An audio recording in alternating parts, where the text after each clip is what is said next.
the world can wait. For now, just get comfortable, breathe deeply, and let some sleepy history wash over you. And if you feel like these videos are of any use to you, then you can like and subscribe, but only if you really feel like it. And now, let's begin. You find yourself standing in the shadow of a medieval castle, its stone walls towering like an ancient giant that somehow managed to keep its dignity, despite centuries of weathering, sieges, and the general passage of time. Now, if you're picturing a drafty old relic where everyone shivered their way through the Middle Ages, you're not entirely wrong. But here's the kicker. Medieval folks weren't as foolish as some movies might have you believe. They had a few tricks up their woolen sleeves to keep the chill at bay. Let's dive into the architecture first, because when it comes to castles, the devil, or perhaps the Santis, in the details. These fortresses were primarily built out of stone, which, let's be honest, isn't exactly known for its warmth. But stone had its perks. It was durable, and if you stacked enough of it together, you could create walls thick enough to make a modern Cold War bunker look like a paper-thin shower curtain. We're talking walls that were often 8 to 15 feet thick. That kind of heft wasn't just for stopping enemy arrows and siege engines, it was also a surprisingly decent insulator. Now, about those windows, or the lack thereof. You might notice that castles aren't exactly dotted with large panoramic views. Windows were strategically small for a couple of reasons. First, they made it harder for invaders to shoot you through your own walls, which is always a plus. Second, less glass or oiled parchment, for those who couldn't afford the luxury of glass, meant less cold air seeping in. Think of it as the medieval version of energy-efficient design. Anyone who's ever tried to heat a room with a drafty window knows what I'm talking about. But let's get to the real heart of the matter, the Great Hall, the medieval equivalent of a family room, only with more tapestries and fewer Netflix marathons. The Great Hall was the beating heart of the castle, both socially and thermally. The open hearths here weren't just for roasting your dinner, they were the primary heat source for the entire building. You see, centralized heating wasn't really a thing. Instead, the communal fire was where everyone gathered, not just to eat, but to stay warm. It was the original come for the food, stay for the heat situation. It's worth mentioning that the costs of building these stone fortresses were enough to make even the most lavish modern skyscraper seem like a budget project. A castle could run a medieval lord anywhere from £1,000 to £15,000 depending on the size and grandeur. Adjusted for inflation, that's millions today. And maintenance? Let's just say that keeping the place from falling apart or being overrun by rodents was almost a full-time job. If you think your HOA fees are bad, try being a medieval tax collector tasked with gathering funds for castle upkeep. It was a role about as popular as a rainstorm at a summer picnic. Despite the romantic image of knights and ladies living in fairy tale castles, the reality was a bit more stark. Yes, there were tapestries and furs to help insulate rooms, but the overall experience was a far cry from cozy. Still, as your feet crunch on the gravel outside, it's hard not to feel a sense of admiration for the ingenuity it took to make these fortresses livable. The stones tell a story of survival, of adaptation, and of people who knew that a little bit of clever design could mean the difference between a long, cold winter and one that was just a little more bearable. So, as you walk through the shadow of these ancient walls, remember that while the castles may have been cold, the people inside them were anything but frozen. They were resourceful, resilient, and perhaps a bit more comfortable than history might lead us to believe. And hey, at least they didn't have to deal with central heating bills. As the echoes of medieval life reverberate off those stony walls, let's pivot from granite to garments. You see, staying warm in a drafty castle wasn't just about stacking stones. It required a carefully curated collection of textiles that would make any modern fashionista swoon, or at least scratch their head in curiosity. Wool was the medieval go-to fabric, the unsung hero of the chill-busting brigade. Unlike stone, wool had the delightful characteristic of retaining heat, which is kind of a big deal when your home is essentially an oversized icebox with turrets. Wool was everywhere, from the simple tunics worn by peasants to the fancier, dyed versions sported by the upper crust. It was the denim of the Middle Ages, versatile, durable, and, if you spilled a goblet of mead on it, not the end of the world. But wool wasn't just for clothing. Blankets, tapestries, and even wall hangings were often made from this miracle fibre. You might think of the medieval tapestry as just some moth-eaten wall art, but it was as much about insulation as it was about aesthetics. Those colourful scenes of hunts and battles weren't just for show, they were the medieval equivalent of double glazing. Now, let's talk about fur nature's own electric blanket. Fur was the luxury item of choice, perfect for those who could afford a little extra warmth and style. The rich would drape themselves in fur-lined cloaks, while the rest of the populace made do with what they could scrounge. Sable, ermine, and mink were the furs of the elite, their luxurious pelts reserved for royalty and the wealthiest of nobles. If you had a fur throw, you weren't just warm, you were making a statement. It was like having a designer handbag, but instead of strutting down Fifth Avenue, you were striding through a drafty hall, possibly avoiding the odd rat. Speaking of economics, let's crunch some numbers. A good fur cloak could cost upwards of 50 shillings in the 14th century, which might not sound like much until you realize that a skilled craftsman only earned about 6 shillings a week.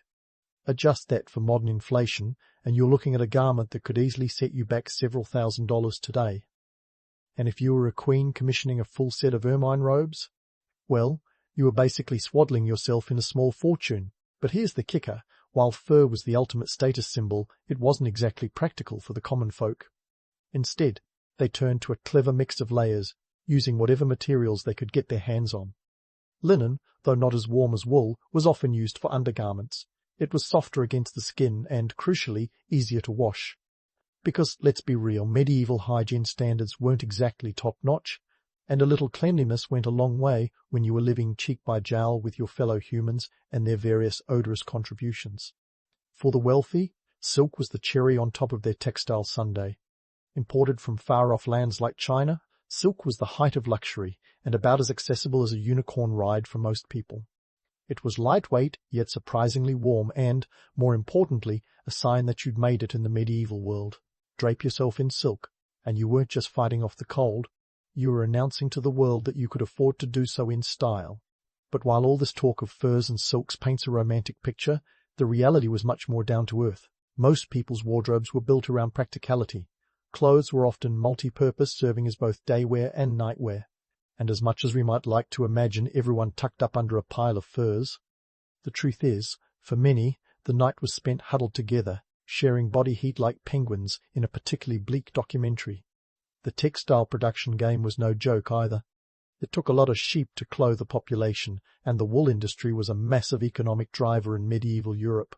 We're talking about an entire economy built on the backs of sheep, literally.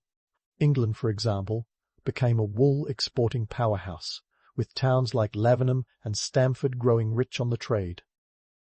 And let's not forget the medieval weavers, whose nimble fingers spun the threads that kept everyone from freezing solid.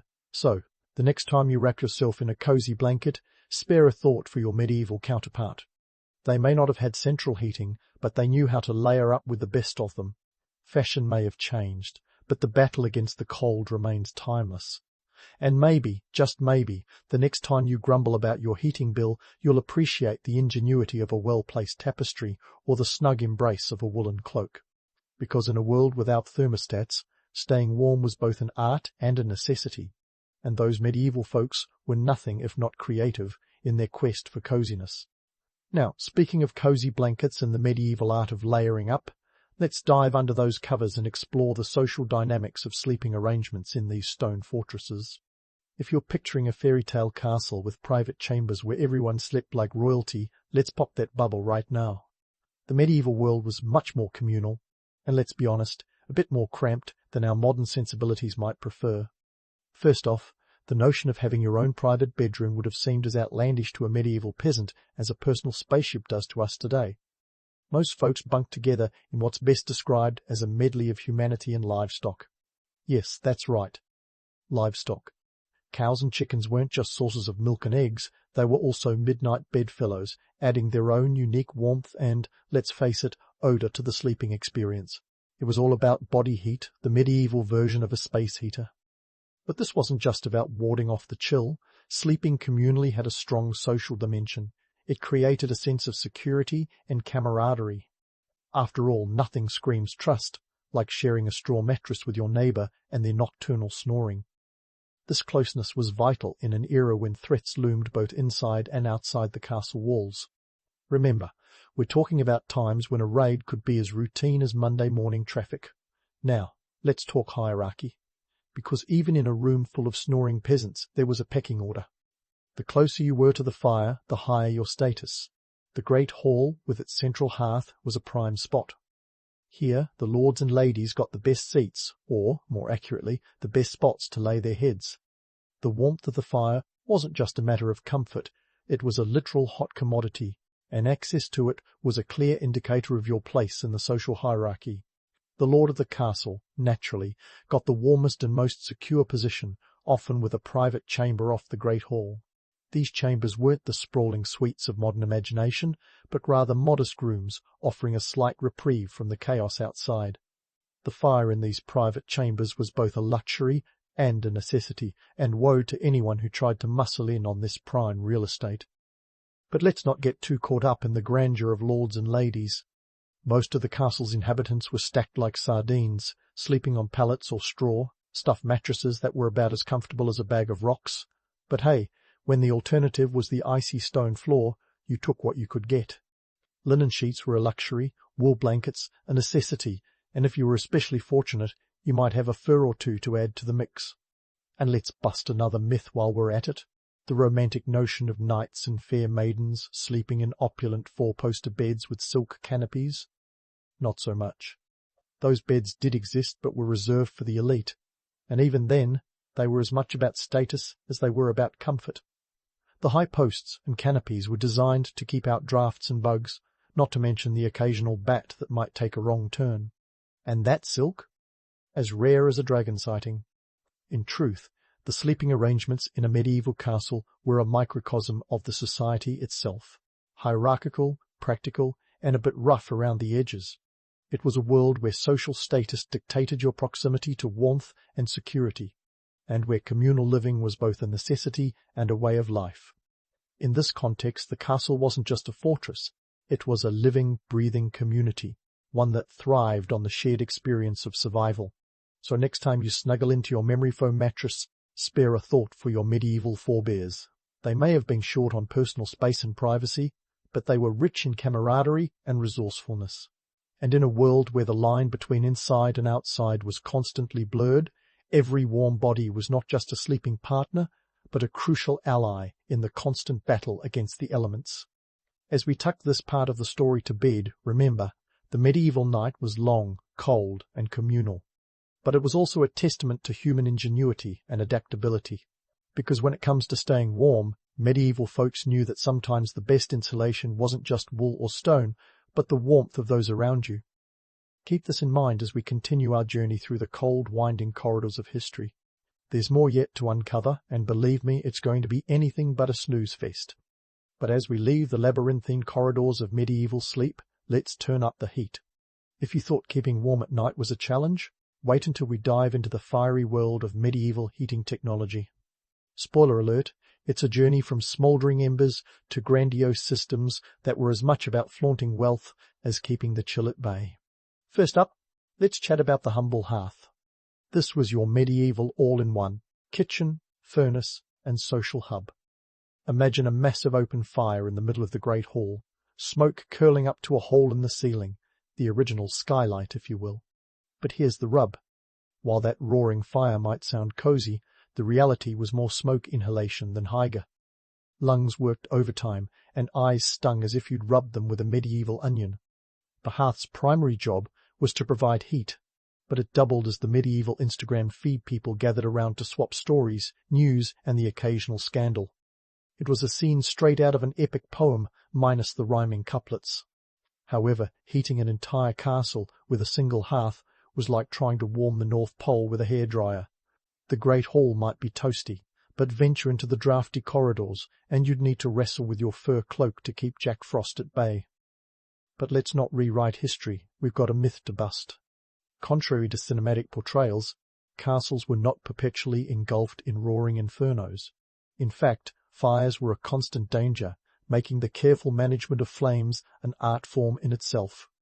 A blaze could turn a fortress into a funeral pyre faster than you could say, "Pass the mead."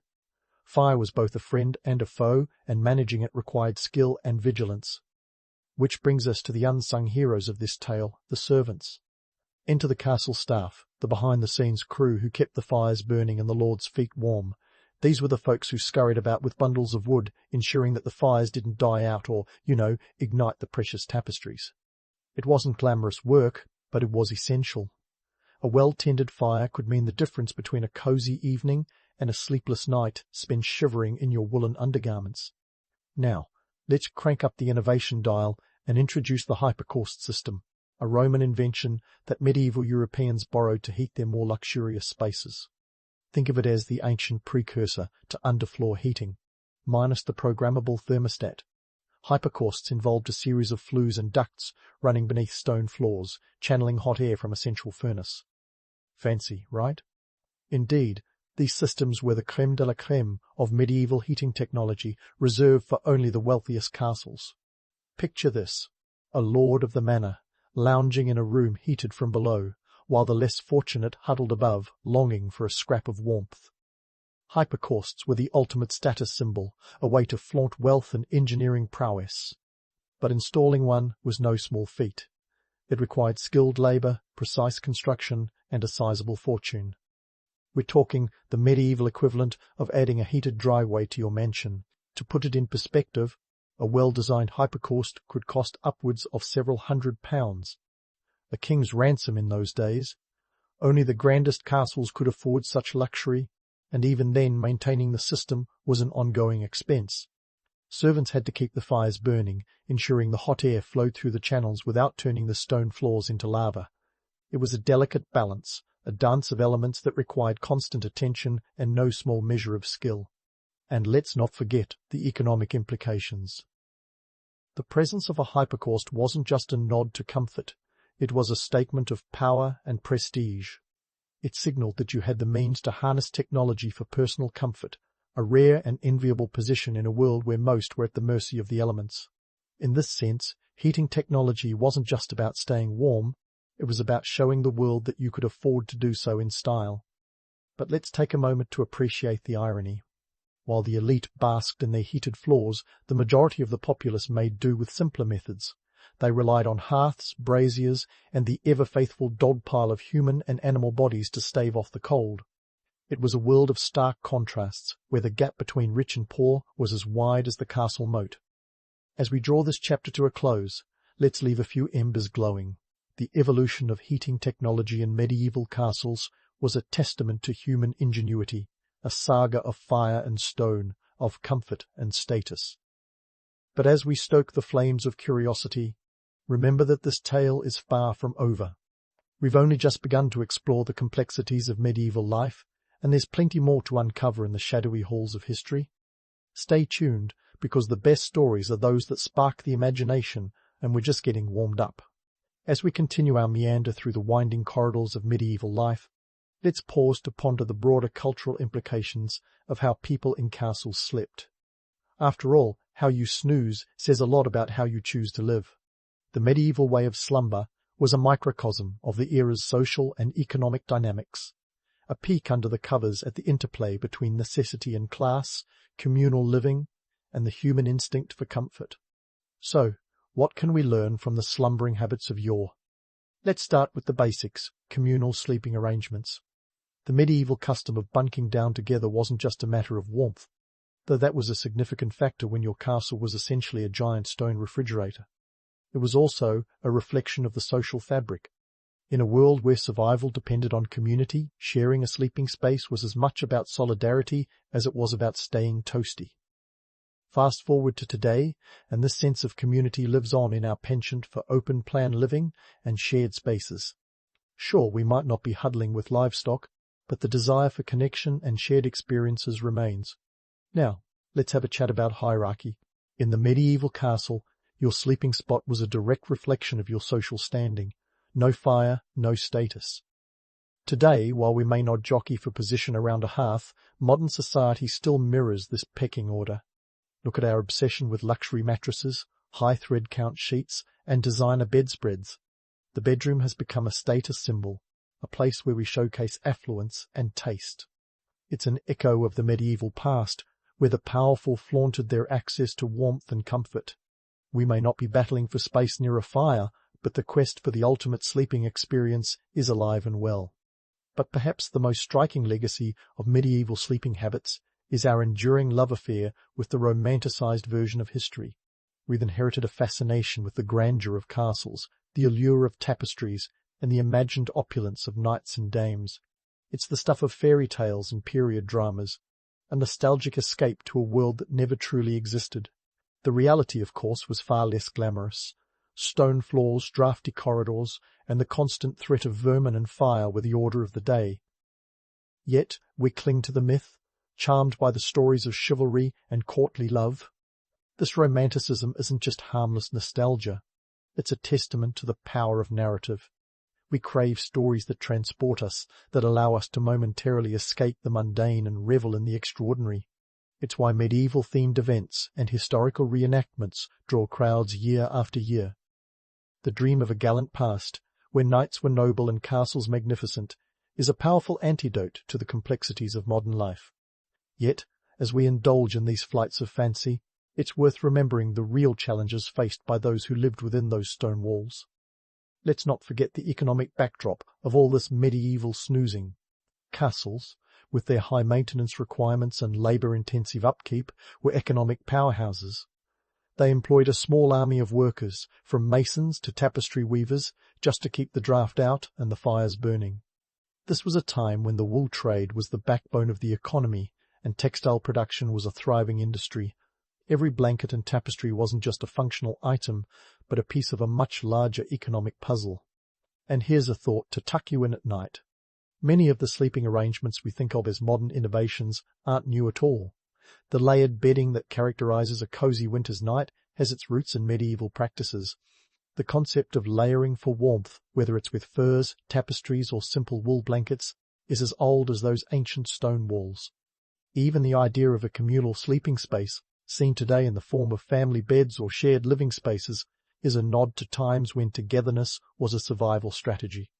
As we wrap up this jaunt through the medieval dreamscape, let's leave with a few final reflections.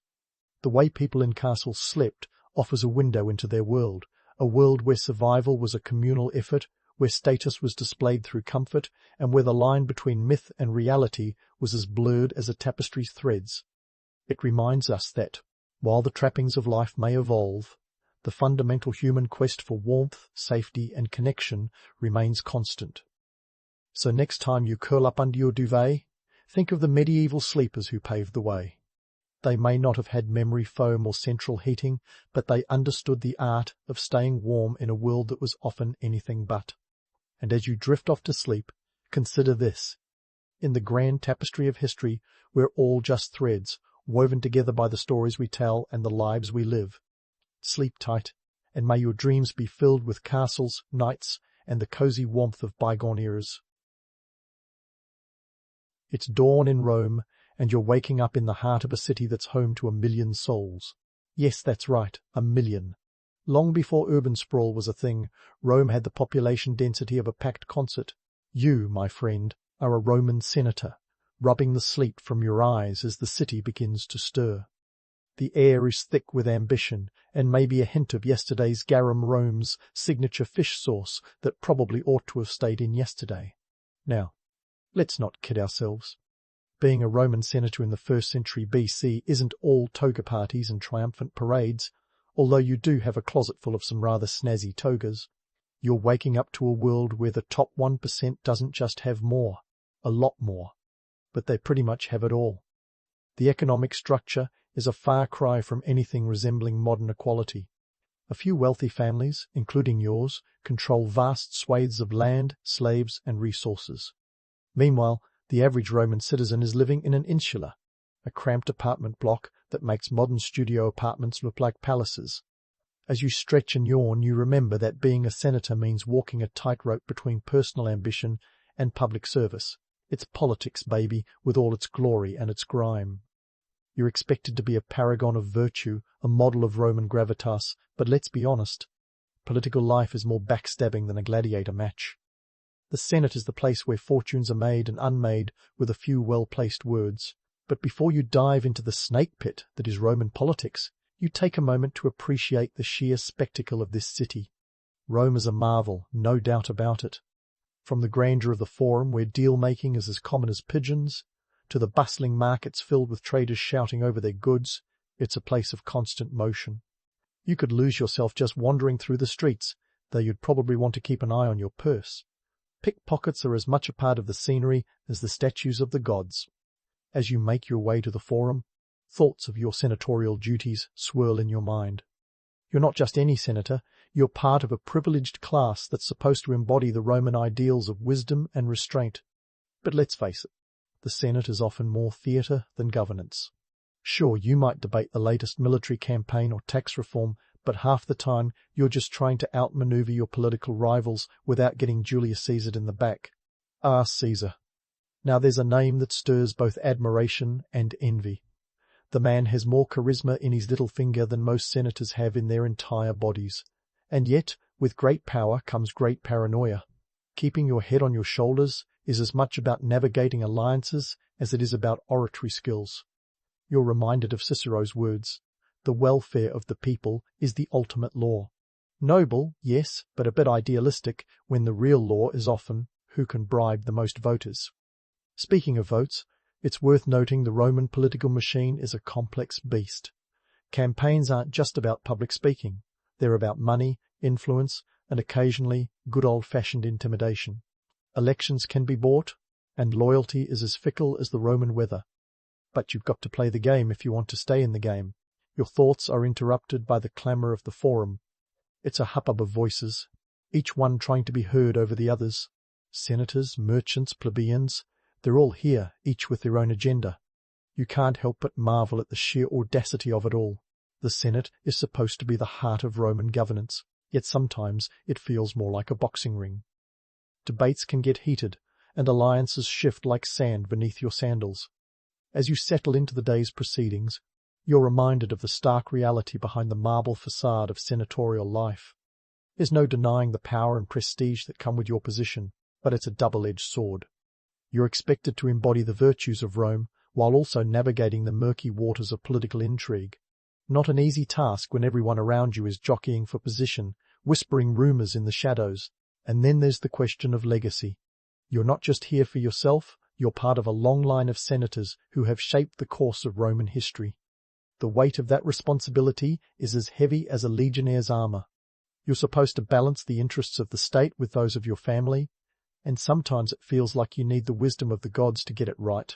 But before you can dwell too long on the philosophical side of things, you're pulled back into the fray. A fellow senator rises to speak, and the room quiets to listen. The topic of the day is grain supply, a perennial issue in a city this size. Rome's hungry masses need to be fed, and it's up to the Senate to ensure the supply lines keep running smoothly. It's a reminder that no matter how grand your ambitions, the practicalities of governance can't be ignored. As the debate rages on, you can't help but think about the disparity between the haves and the have-nots. It's a world of extremes, where the wealth of the elite allows for lavish feasts and opulent villas, while the poor scrape by on the barest of essentials. Bread and circuses. Panem et circenses. It's the age-old strategy to keep the populace content. But you know it's a temporary fix, a band-aid over deeper societal wounds. The sun climbs higher in the sky, and you feel the weight of the day pressing down. Being a senator means making choices that affect the lives of thousands, and the stakes are always high. There's no room for error, and yet error is human, as the saying goes. You wonder what future historians will make of your decisions, of the legacy you're building. Will they see you as a champion of the people, or just another player in the endless game of power? But for now, the day isn't over, and neither is your work. The debates continue, the city hums with life, and you, a senator of Rome, must keep your wits about you. After all, in this world of marble and ambition, it's not just about surviving, it's about thriving, and maybe, just maybe, leaving your mark on the pages of history. As the day rolls on, you find yourself heading towards the Senate House, a place that's less about grand orations and more about whispered secrets and covert handshakes. Picture a corporate boardroom meeting crossed with a high-stakes poker game. Everyone's got a hand to play, and the stakes? Oh, just the fate of the Roman Republic. No pressure, right? Now, Let's get one thing straight. Running for office in Rome isn't a walk in the park, unless that park is filled with obstacles named briberies and patronage. The costs are staggering. We're talking millions of sesterces, enough to make even the wealthiest aristocrat sweat like a gladiator under the midday sun. You see, financial backing is the lifeblood of political campaigns. It's not just about convincing the populace with your silver tongue, it's about greasing the wheels with silver coins. Patron-client relationships are the lifeblood of Roman politics, a system that's both brilliant and, let's face it, a little bit sleazy. A senator like you isn't just a politician, you're a benefactor to countless clients who depend on your influence. In return, they owe you loyalty and votes, creating a web of obligation that would make a spider envious. It's this unspoken economy of favours that keeps the wheels of Rome turning. You scratch my back, I'll scratch yours, unless, of course, someone offers a better deal. Meanwhile, in the Senate, the debates are as fierce as they are crucial. Today's hot topic, land reforms. The Gracchi brothers may have kicked off the conversation decades ago, but the issue is as thorny as ever. The Roman elite, with their sprawling estates and armies of slaves, aren't exactly thrilled about redistributing their wealth. Yet, the pressure is mounting from the plebeians who are tired of being squeezed out of the market. It's a classic case of the haves versus the have-nots, and you're stuck right in the middle. For the average Roman, land isn't just property, it's survival. Owning land means having a stake in the empire, a way to provide for your family. But with the wealthy snapping up every available plot, many citizens find themselves landless and at the mercy of landlords who could teach today's property developers a thing or two about exploitation. It's a powder keg waiting to explode, and the Senate is the matchbox. These reforms are more than just political posturing, they're about the very future of Rome. Will it remain a republic, a place where citizens have a voice, or will it slide further into oligarchy, controlled by a few powerful families? It's a question that keeps you up at night, pondering the legacy you'll leave behind. After all, history is written by the victors, or at least those who can afford a good scribe. As you sit through the debates, you can't help but notice the undercurrent of tension in the room. Senators murmur amongst themselves, plotting strategies and alliances with the finesse of a chess master. On the surface, it's all about the public good, but peel back the layers, and you'll find personal gain lurking in the shadows. And why not? Human nature hasn't changed all that much in 2,000 years. We're still driven by ambition, greed, and the need to come out on top. The hours pass in a blur of speeches and votes, and by the time the session concludes, you're left with a mix of exhaustion and exhilaration. The Senate may be a pit of vipers, but it's your pit, and you wouldn't trade it for anything. Besides, where else could you find such a potent mix of power, intrigue, and the occasional fistfight? As you step out into the afternoon sun, the city hums around you, oblivious to the machinations inside the Senate walls. The streets are alive with the sights and sounds of Roman life, vendors hawking their goods, children darting between the legs of passers-by, the ever-present aroma of food mingling with the dust of the streets. It's chaotic, beautiful, and utterly Roman. Yet, beneath the vibrant surface, the city is a cauldron of social unrest. The economic disparities are glaring, and while bread and circuses might placate the masses for now, it's a temporary solution. The real issues, land distribution, political corruption, social inequality, remain unresolved, festering beneath the surface like an untreated wound. As you navigate the bustling streets, you're reminded of the delicate balance that keeps this vast empire together. It's a constant juggling act, and one false move could send the whole thing tumbling down. Yet, for all its flaws, Rome is a marvel, a testament to human ingenuity and the relentless pursuit of power. In the coming days, there'll be more debates, more political maneuvering, and, inevitably, more challenges. But for now, you take a moment to breathe, to appreciate the grandeur of the city you've helped shape. After all, being a senator isn't just about laws and reforms, it's about leaving your mark on history, about being part of something greater than yourself. And so, with the sun setting behind the 7 hills of Rome, you make your way home, ready to face whatever tomorrow brings. Because in this city of marble and ambition, there's one thing you know for certain. The only constant is change, and it's up to you to steer it in the right direction. And so, with the sun dipping behind Rome's iconic 7 hills, you find yourself contemplating the simple yet profound joys of a senator's life, like lunch. Ah yes, the midday meal, where politics meets gastronomy and social hierarchies are served up alongside roasted dormice. Forget about a quick salad or sandwich. In Rome, lunch is a full-scale event that would make even the most extravagant corporate luncheons look like a kid's birthday party. As you stroll into the triclinium, the Roman dining room, you're immediately struck by the meticulous arrangement of everything from the couches to the cutlery. You see, in Rome, where you sit tells everyone exactly who you are. The coveted lectus medius, the middle couch, is where the most important guests recline, literally and figuratively lording over the rest.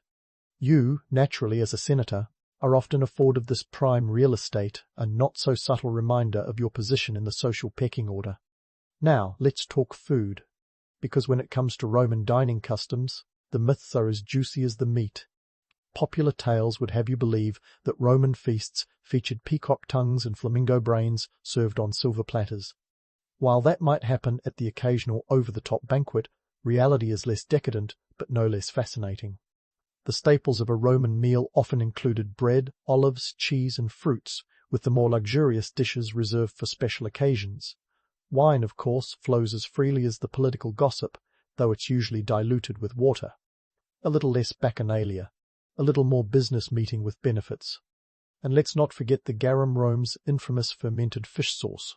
Imagine a condiment so pungent that it could double as a weaponized odor, yet beloved enough to be slathered on everything from meats to desserts.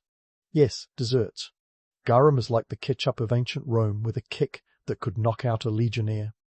As you recline, surrounded by fellow senators, you can't help but marvel at the orchestrated chaos of it all. Slaves bustle around the room, attending to every whim, from refilling wine cups to balancing platters of roasted fowl. It's easy to romanticize this as a scene of opulent decadence, but remember, the reality is less glamorous. Slaves are the backbone of Roman society, and their labor is as invisible as it is indispensable. In a city of 1 million, an estimated 30% are slaves, doing everything from cooking to construction with little hope of freedom. It's a sobering thought that while you enjoy your meal, the economic machinery grinding behind the scenes is anything but savory. Rome's reliance on slave labor is a precarious foundation for its towering achievements, one that history has shown can crumble under its own weight. And here's a nugget for your contemplation. While slaves toil away, the Roman elite, including senators like yourself, often engage in philosophical discussions about virtue and morality. Ah, the irony. As the platters circulate, the conversation inevitably shifts to politics. The grain supply, a topic as regular on the agenda as the food on your plate, dominates the discussion. Rome's reliance on grain imports from provinces like Egypt is a logistical marvel and a political powder keg. Ensuring the granaries remain stocked is not just about feeding the masses. It's about preventing unrest that could topple even the most stable regimes. The bread in bread and circuses isn't just a metaphor, it's a lifeline. And then there's the matter of land, a topic you've been neck-deep in since the morning debates. The economic realities of Roman agriculture aren't as romantic as pastoral poems would have you believe. Large slave-run estates known as latifundia have been swallowing up smaller farms, squeezing the plebeians out of the picture. It's a classic tale of the wealthy getting wealthier while the poor become increasingly desperate. Sound familiar? As you sip your wine and chew thoughtfully on a piece of honey-drenched fruit, you can't help but recognize the parallels between the dynamics at this table and those in the broader Roman society. It's all about power, influence, and maintaining a delicate balance between indulgence and responsibility. You'd like to believe that today's discussions over lunch could help steer Rome in a better direction, but the cynic in you knows better. After all, in politics, the more things change, the more they stay the same. As the meal winds down, the conversation turns to lighter topics, stories of hunts, games, and the latest architectural marvels. It's a brief respite from the weighty matters of state, a chance to bask in the simpler pleasures of life. For all its complexity and contradiction, Rome is still a city of marvels, a place where power, art, and culture collide in ways that are both inspiring and maddening. Finally, as you rise from your couch, the afternoon sun casting long shadows across the triclinium, you reflect on the day's proceedings, the debates, the lunch, the endless machinations. They're all part of the same grand tapestry, one that will continue to unravel long after you've departed the scene. But for now, you're still in the game, and tomorrow's challenges await. You step back into the bustling streets of Rome, the city alive with the clamour of its 1,000,000 inhabitants. Around you, the architecture of ambition rises, a testament to both human ingenuity and hubris. It's a world of contrasts, where the grandeur of the past meets the gritty reality of the present, and where each day brings new opportunities and new hazards. As you walk, you ponder the complex network of relationships that make up your life as a senator. Patronage, alliances, rivalries. They all weave together in a web as intricate as any spider's. It's a constant dance, one where every step must be calculated, every move considered.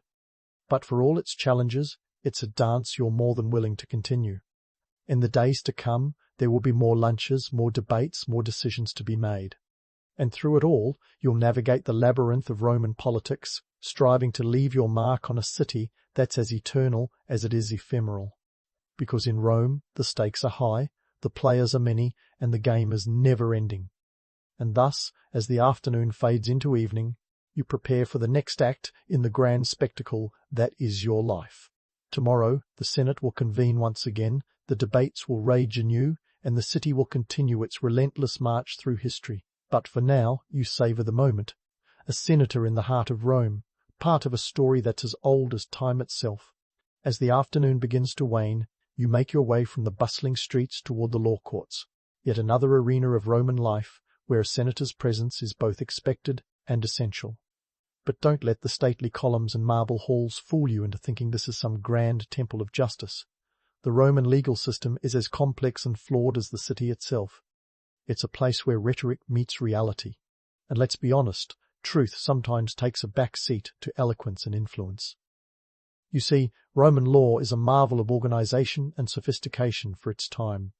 The 12 Tables, Rome's earliest attempt at a code of law, are as foundational to Roman society as the Forum itself. And yet, for all their gravitas, these laws are more flexible than they appear. Need to sway a verdict? A well-timed bribe or a strategically placed favour can tip the scales of justice faster than you can say habeas corpus. The reality? Justice in Rome often depends more on who you know than what you know. Now, as a senator, you might find yourself presiding over a case today, perhaps a dispute over land, given the ongoing land reforms that have everyone from plebeians to patricians on edge. Picture this. 2 landowners in a heated argument over a boundary line. Sounds simple, right? But in Rome, even a humble plot of land can spark a legal battle worthy of a place in the history books. It's your job to ensure that proceedings remain as fair as possible, though fairness can be a slippery concept when the stakes are this high. The courtroom is a cacophony of voices, each one vying for attention. The accused, the accuser, the advocates, and the audience, all adding their own flavours to this legal stew. And you, standing at the helm, must navigate this turbulent sea of claims and counterclaims. Roman law is supposed to be a shield for the innocent and a sword for the guilty, but sometimes it feels more like a game of chance, where the dice are loaded in favour of those with means. And then, of course, there's the matter of public games, another public duty that falls under your senatorial umbrella. Now, let's talk gladiators. The myths would have you believe that these games are nothing but orgies of violence, where bloodlust knows no bounds. But here's the thing. Gladiatorial contests are as much about political strategy and social cohesion as they are about spectacle. They're the ancient equivalent of a political rally, a way to win favour with the masses while keeping potential unrest at bay. The Colosseum, that iconic monument to Roman engineering and excess, isn't just a venue. It's a stage where the drama of life and death plays out for an audience hungry for entertainment and escapism. And let's not forget, these gladiators are often slaves or condemned criminals, coerced into battle for the amusement of others. It's a harsh reality, but one that underscores the social hierarchy that pervades Roman life. And you, as a senator, have a front-row seat to this grand spectacle. Gladiatorial games are funded by the elite, yes, senators like yourself, who sponsor these events to curry favour with the public. It's a shrewd move. Nothing says, I care about the people, like providing them with a day's worth of thrilling combat. And while the games are undeniably brutal, they serve a deeper purpose. They're a reminder of Rome's power and a tool for reinforcing social order. In a city where the gap between rich and poor is as wide as the Tiber, the promise of bread and circuses helps keep the wheels of society turning. Of course, not everyone is enamored with the games. Philosophers like Seneca decry the violence, seeing it as a moral degradation of society.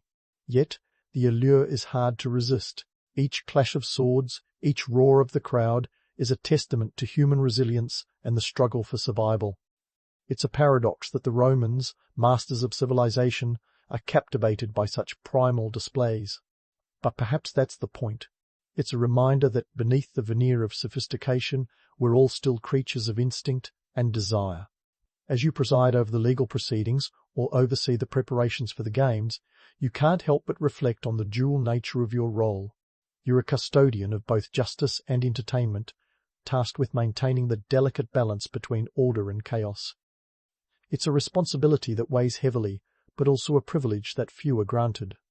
And through it all, the city of Rome endures. A living, breathing entity that thrives on the energy of its people. As the sun begins to set, casting golden hues over the city, you take a moment to appreciate the scene before you. The Forum, the Colosseum, the bustling streets. They're all pieces of a grand tapestry, one that you've helped weave. The challenges of the day have been many, but you face them with the resolve that befits a Roman senator. Tomorrow, the city will once again call upon you to fulfill your duties, to guide its course through the ever-shifting tides of history. But for now, you allow yourself a brief respite, a moment to savor the triumphs and trials of a day well spent. In this eternal city, where the past and present collide in a symphony of stone and spirit, you are just one player in a drama that has been unfolding for centuries. Yet, as you stand on the cusp of another Roman night, you know that your actions, your decisions, are part of something much larger, a legacy that will endure long after the last gladiator has left the arena. And just as the sun dips below the horizon, casting a warm glow over the sprawling cityscape of Rome, you find yourself on the path to yet another essential senatorial duty, the political dinner. Ah, the Roman convivium, a sumptuous affair that's part social gathering, part strategic chess match. Forget the idea of a low-stakes dinner party. This is where the real deals are made, where alliances are both forged and shattered over dishes that would make any modern foodie's mouth water. As you arrive, you're greeted by the intoxicating aroma of roasted meats and freshly baked bread wafting through the air. The villa's triclinium is already bustling with Rome's elite, all decked out in their finest attire, togas draped just so, signalling both status and intent. The room is a tapestry of whispers and laughter, the kind of atmosphere that suggests more is going on than meets the eye. It's a scene that's as much about optics as it is about substance. Now, about those optics. The seating arrangements are as calculated as a military campaign. You're well aware that being placed next to a key political ally or rival could make or break future endeavours. The coveted lectus medius is like a throne in this microcosm of power, where every glance and gesture is loaded with meaning. And don't be fooled by the smiles and toasts. Under the surface, everyone's calculating their next move.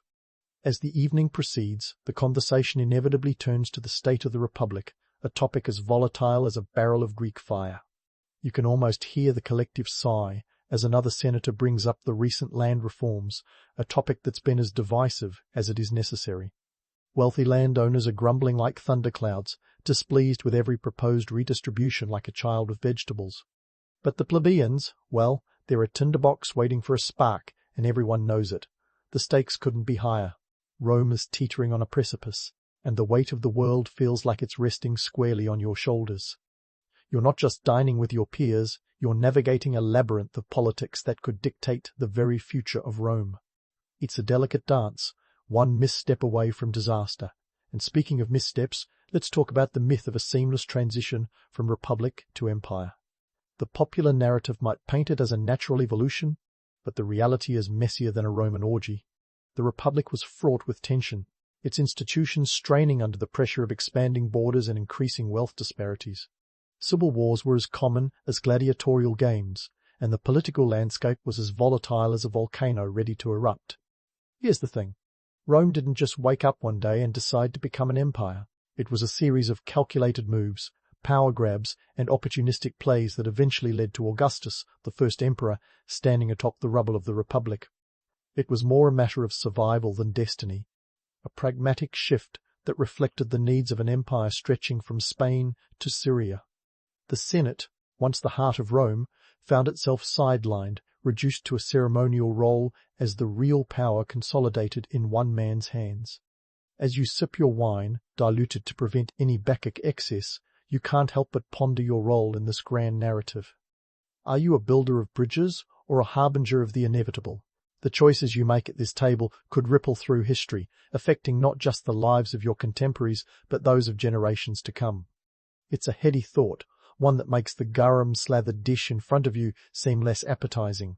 And let's not forget the economic undercurrents that shaped these political dynamics.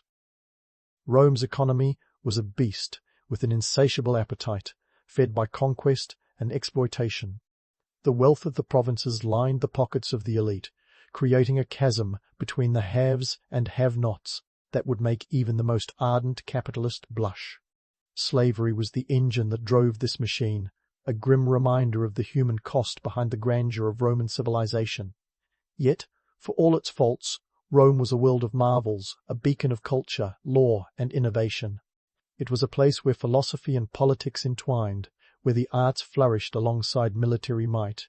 It was a contradiction wrapped in a toga, a sprawling empire built on the backs of those it subjugated yet admired for its achievements. As the evening wears on, the discussions grow more animated, fueled by both the wine and the weight of responsibility. Alliances shift like sand in a desert storm, and you find yourself drawn into a conversation about the future of the Republic. There's a sense of urgency in the air, a recognition that change is not just inevitable, but necessary. The question is, what form will that change take? And there it is, the essence of your role as a senator, to steer Rome through these turbulent waters, to shape its destiny while preserving its legacy. It's a task that requires not just wisdom and cunning, but a dash of fortitude and, let's be honest, a healthy dose of luck. Because in the end, history isn't just written by the victors, it's written by those who dared to dream of a future different from the past. As the dinner draws to a close, you take a moment to reflect on the events of the day, the debates, the dinner, the endless dance of politics. It's all a part of the same grand tapestry, one that spans centuries and continents. You're just one thread in this intricate weave, but a thread that could, with the right moves, hold it all together. And so, as you step out into the cool night air, the stars twinkling above like distant watchers of your fate, you feel a renewed sense of purpose. The challenges of tomorrow await, but for now you take solace in the knowledge that you're part of something far greater than yourself, a story that will endure long after the last vestiges of the Republic have faded into the annals of history. Because in the eternal city, where the only constant is change, you are a guardian of Rome's legacy, a steward of its future, and a witness to its transformation. Alaric the Visigoth story kicks off in a world as unstable as a one-legged stool. Born around 370 AD, our man Alaric first saw the light of day in a place that was less home sweet home and more. Who's invading this week? The Visigoths, his people, were camped out in the Balkans trying to dodge the Romans, Huns, and probably the occasional errant bear. The late Roman Empire was like a celebrity marriage, glamorous on the outside, unraveling on the inside, with emperors and usurpers playing musical thrones in a game nobody seemed to win. Alaric's childhood was, let's say, not exactly a Disney movie. Picture a kid growing up in the shadow of the Roman Empire's crumbling walls, hearing bedtime stories about how his ancestors once kicked Roman legionary butt. But the bedtime story took a dark turn with the constant threat of being drafted into the Roman auxiliary forces. For the Visigoths, it was a love-hate relationship with Rome, kind of like that friend who borrows your stuff and never returns it. They needed Rome for the trade and tech, but boy did they hate its guts for the high and mighty attitude. Fast forward to 378 AD, when Alaric was around 8 years old. The Battle of Adrianople was about to serve as a fiery baptism for our young Visigoth. This infamous clash would become a poster child for Roman military blunders. Emperor Valens, seemingly on a mission to redefine overconfidence, decided to face the Visigoths without waiting for reinforcements. Spoiler alert, it didn't end well for him.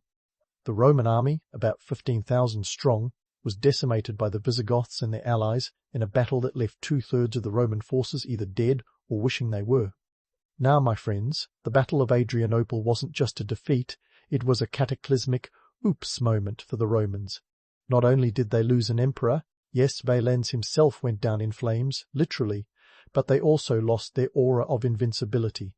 The Visigoths, led by Fritigern, were the unlikely stars of this blockbuster battle, proving that Rome wasn't the unshakable juggernaut it claimed to be. If the Roman Empire was a club, the Visigoths just crashed the party and suddenly everybody wanted to dance to their tune. As the Visigoths celebrated their victory, young Alaric was soaking it all in. He wasn't just any kid, he was a sponge, absorbing tales of glory and the smell of Roman defeat. This was a world where leaders were made, not born, and Alaric was taking notes. The socio-political chaos of the time was like a pressure cooker, and Alaric was about to become one of its most explosive outcomes. For the Romans, the aftermath of Adrianople was like waking up with a hangover after a night of bad decisions. They had to pull together what's left of their forces and rethink their strategy. Rome's borders were like a poorly sewn patchwork quilt, and the Visigoths were determined to pull at every loose thread. The battle was a game-changer, not just for the Romans, but for every barbarian group eyeing the empire with both envy and disdain. In the years following Adrianople, the Roman Empire tried to patch things up with the Visigoths through treaties and fancy titles. But these were more like band-aids on a sinking ship.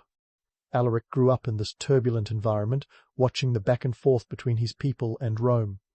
The Romans, with their bureaucratic flair, dubbed the Visigoths foederati, or federated allies, a clever way of saying, we can't get rid of you, so let's just call you friends. The Visigoths, on the other hand, saw it more as a free pass to take what they could, while the Romans were still pretending to be in charge. As Alaric matured, he saw the Visigoths morph from a wandering tribe to a formidable force. By the time he reached his 20s, the stage was set for him to step into the limelight. The Roman Empire was a creaking giant, trying to hold on to its glory days, while the Visigoths were getting bolder, ready to make their mark on history. Alaric knew the game and was ready to play it his way. So, here we have young Alaric, a Visigoth with an eye for opportunity and a knack for leadership. The Roman Empire, meanwhile, was like a once-great motel whose no vacancy sign flickered ominously. The stage was set for a clash that would shake the foundations of the ancient world. Stay tuned, because Alaric's saga is just warming up. As Alaric matured, he became the Visigothic king in 3095 AD, a title that came with more ambition than actual power at first. Picture him as the new manager of a chaotic startup, tasked with turning a band of tough warriors into a cohesive force capable of shaking the Roman Empire to its core. The year 3095 was a hot mess of political intrigue and territorial disputes, with the Roman Empire having all the stability of a soap opera plot twist. Theodosius, the first, had just kicked the imperial bucket, leaving the empire split between his two sons, Arcadius in the east and Honorius in the west, both of whom were about as ready to rule as a toddler with the keys to a Ferrari. Alaric saw an opportunity in this imperial sibling rivalry. The Visigoths, under his command, were like a well-oiled machine, or at least a well-oiled wagon ready to roll. It wasn't just about loot and plunder.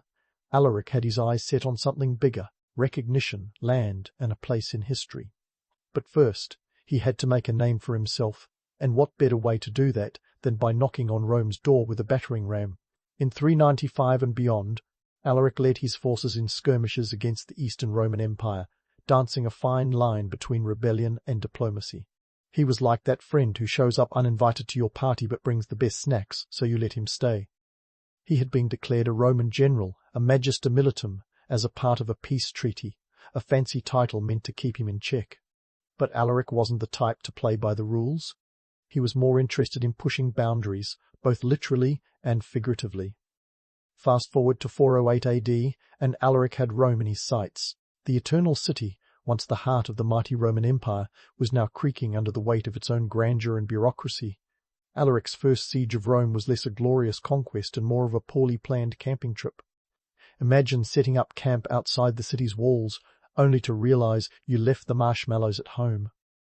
The siege was costly, not just in terms of resources, but also in patience. Alaric and his troops were effectively holding the city hostage, not to destroy it, but to negotiate a better deal, land, money, and recognition. The Romans, on the other hand, were scrambling to keep the city afloat. Rome's economy at the time was like a house of cards in a windstorm, with inflation and corruption running rampant. The city's coffers were emptier than a college student's fridge, and Alaric's demands were more than a little inconvenient. The Visigoths were asking for 5,000 pounds of gold, 30,000 pounds of silver, 4,000 silk tunics, 3,000 scarlet-dyed hides, and 3,000 pounds of pepper. That's right, pepper, the luxury spice of the ancient world, more precious than gold in some circles. It was the medieval equivalent of asking for a lifetime supply of avocado toast, but the Romans were in no position to argue. They were dealing with internal strife, treachery, and a military stretched thinner than a pizza dough at an all-you-can-eat buffet. Alaric knew Rome's weaknesses and used them to his advantage, playing a strategic game of cat and mouse. He wasn't about to burn Rome to the ground, not yet anyway. He wanted to squeeze the city like a lemon, extracting every drop of worth from its vast resources. The myth of Alaric as the relentless conqueror is tempting, but the reality was much more nuanced. He was a shrewd leader who understood the art of negotiation as well as the art of war. The siege of 408 was about leverage, not annihilation. Alaric wasn't interested in the destruction of Rome, he was interested in what Rome could offer his people. And so the Romans found themselves in a pickle, juggling their pride and their precarious position on the world stage. As the first siege dragged on, Alaric's patience was tested.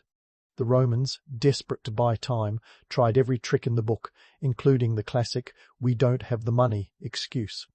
But Alaric, with the tenacity of a debt collector on commission, wasn't fooled. He knew that Rome's wealth was vast, even if it was tied up in estates and hidden treasures. His strategy was simple: apply pressure, wait for a crack, and then exploit it. By the end of 408, Alaric withdrew, temporarily satisfied with the promise of a hefty ransom. But this was merely a prelude to greater things. Rome had been shown its vulnerability, and Alaric had proven his mettle. The stage was set for more dramatic confrontations as Alaric's aspirations continued to grow. The Visigothic king was no longer just a thorn in Rome's side. He was a force to be reckoned with, a catalyst for change in a world on the brink of transformation. As we leave Alaric for now, poised on the brink of history, remember that his story is far from over. The echoes of his actions would reverberate through the annals of time, challenging the very foundations of the Roman Empire. Stay tuned, because the saga of Alaric and Rome is about to get even more intriguing. As Alaric stood on the brink of history, the Roman Empire was busy tripping over its own toga. The year 409 AD saw Alaric march back to Rome, like a guest who didn't get enough hors d'oeuvres the first time around. With the memory of his first siege still fresh, you'd think the Romans would have had a better plan. Spoiler, they did not. Let's dive into the second siege of Rome, where Alaric's return to the Eternal City wasn't exactly welcomed with open arms. The Romans were still grappling with their economic woes, which, to put it mildly, were as stable as a Jenga tower in an earthquake. Inflation was skyrocketing, and the empire's financial health was about as robust as a wet paper bag.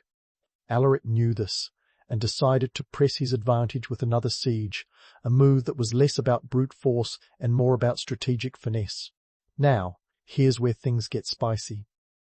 Alaric, ever the opportunist, decided to switch things up. Instead of demanding an immediate surrender, he proposed a rather tantalizing offer. He suggested that his brother-in-law, Ottoman, marry Honorius's sister, Galla Placidia. This was no ordinary match made in heaven. It was a political chess move worthy of a grandmaster. If successful, it would have brought Alaric and his Visigoths into the Roman elite, weaving them into the empire's tangled web of power. But wait, let's pause and appreciate the audacity here.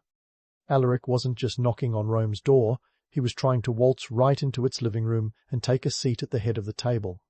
This proposed union was like a medieval episode of The Bachelor, complete with power plays, alliances, and a hefty dose of drama. Galla Placidia herself was no shrinking violet. She was one of the most influential women of her time, and marrying her would have been like winning the imperial lottery. The Romans, however, weren't exactly thrilled about this idea. Marrying off a member of the imperial family to a so-called barbarian was akin to inviting the wolves to guard the sheep. The Roman Senate, a club of old men who probably thought the world would crumble without their sage wisdom, balked at the notion. They saw it as a threat to their precious status quo, which was already teetering like a drunk on a tightrope. Meanwhile, the Roman economy continued its downward spiral, making Alaric's offer all the more tempting. The empire's coffers were emptier than a hipster's wallet after a weekend of artisanal brunches. Alaric's demands for gold, silver, and luxury goods during the first siege had left Rome in a precarious position. Inflation was rampant. The denarius, Rome's once proud silver coin, was now worth less than the copper it was occasionally minted on. The Roman government was printing money faster than a modern central bank in crisis mode, and the value of currency was plummeting faster than a lead balloon. Alaric's second siege wasn't just a military maneuver, it was a calculated gamble. He knew that the Romans were stretched thin, both financially and militarily.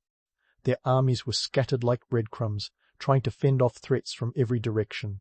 This was a time when the Western Roman Empire was like a sinking ship with more holes than a block of Swiss cheese, and Alaric was the iceberg on the horizon. Despite the political drama and economic chaos, Alaric remained a shrewd negotiator. He wasn't interested in burning Rome to the ground, at least not yet. What he wanted was leverage and legitimacy, a place for his people in the Roman order of things. It's easy to see him as a ruthless invader, but the reality was far more complex. Alaric was a leader with a vision, and his actions were driven by a deep understanding of both his people's needs and Rome's vulnerabilities. The myth of Alaric as the barbaric conqueror is tantalizing, but it misses the mark. He was a political player in a world where allegiances shifted like desert sands. The proposed marriage to Galla Placidia was a testament to his ambition, a move that could have redefined the balance of power in the empire. As the siege dragged on, the Romans were forced to face their demons. Their once mighty empire was crumbling from within, and Alaric's presence was a stark reminder of their waning influence. The economic woes were just the tip of the iceberg, corruption was rife, and the bureaucracy was as bloated as a post-feast Roman senator. The empire was like a fading star, and Alaric was the comet streaking across its sky, leaving a trail of change in his wake. In the midst of this chaos, the Roman Senate continued to resist Alaric's marriage proposal, clinging to their ideals like barnacles on a sinking ship. They failed to see the potential alliance for what it was, a chance to stabilize the empire and integrate the Visigoths into the Roman fold. Their refusal was a classic case of cutting off one's nose to spite one's face, and it only served to prolong the siege. As the winter of 409 AD approached, Alaric's patience wore thin. The Romans were playing a dangerous game, testing the limits of his restraint. But even as tensions reached a boiling point, Alaric remained calculated. He understood that the key to victory wasn't brute force, but the ability to outmaneuver his opponents, both on the battlefield and in the political arena. This second siege of Rome was a defining moment for Alaric, a testament to his leadership and strategic acumen. He wasn't just a conqueror, he was a visionary, a leader who saw beyond the immediate spoils of war to the greater potential of integration and cooperation. His actions challenged the status quo and forced the Romans to confront the reality of their situation. As the saga of Alaric and Rome continued to unfold, the empire stood at a crossroads. Would they embrace change and adapt, or cling to their outdated ideals and face inevitable decline? Alaric's story was far from over, and the events of 409 AD were just another chapter in a narrative that would reverberate through history. Stay tuned, because the drama, intrigue, and historical twists are far from finished.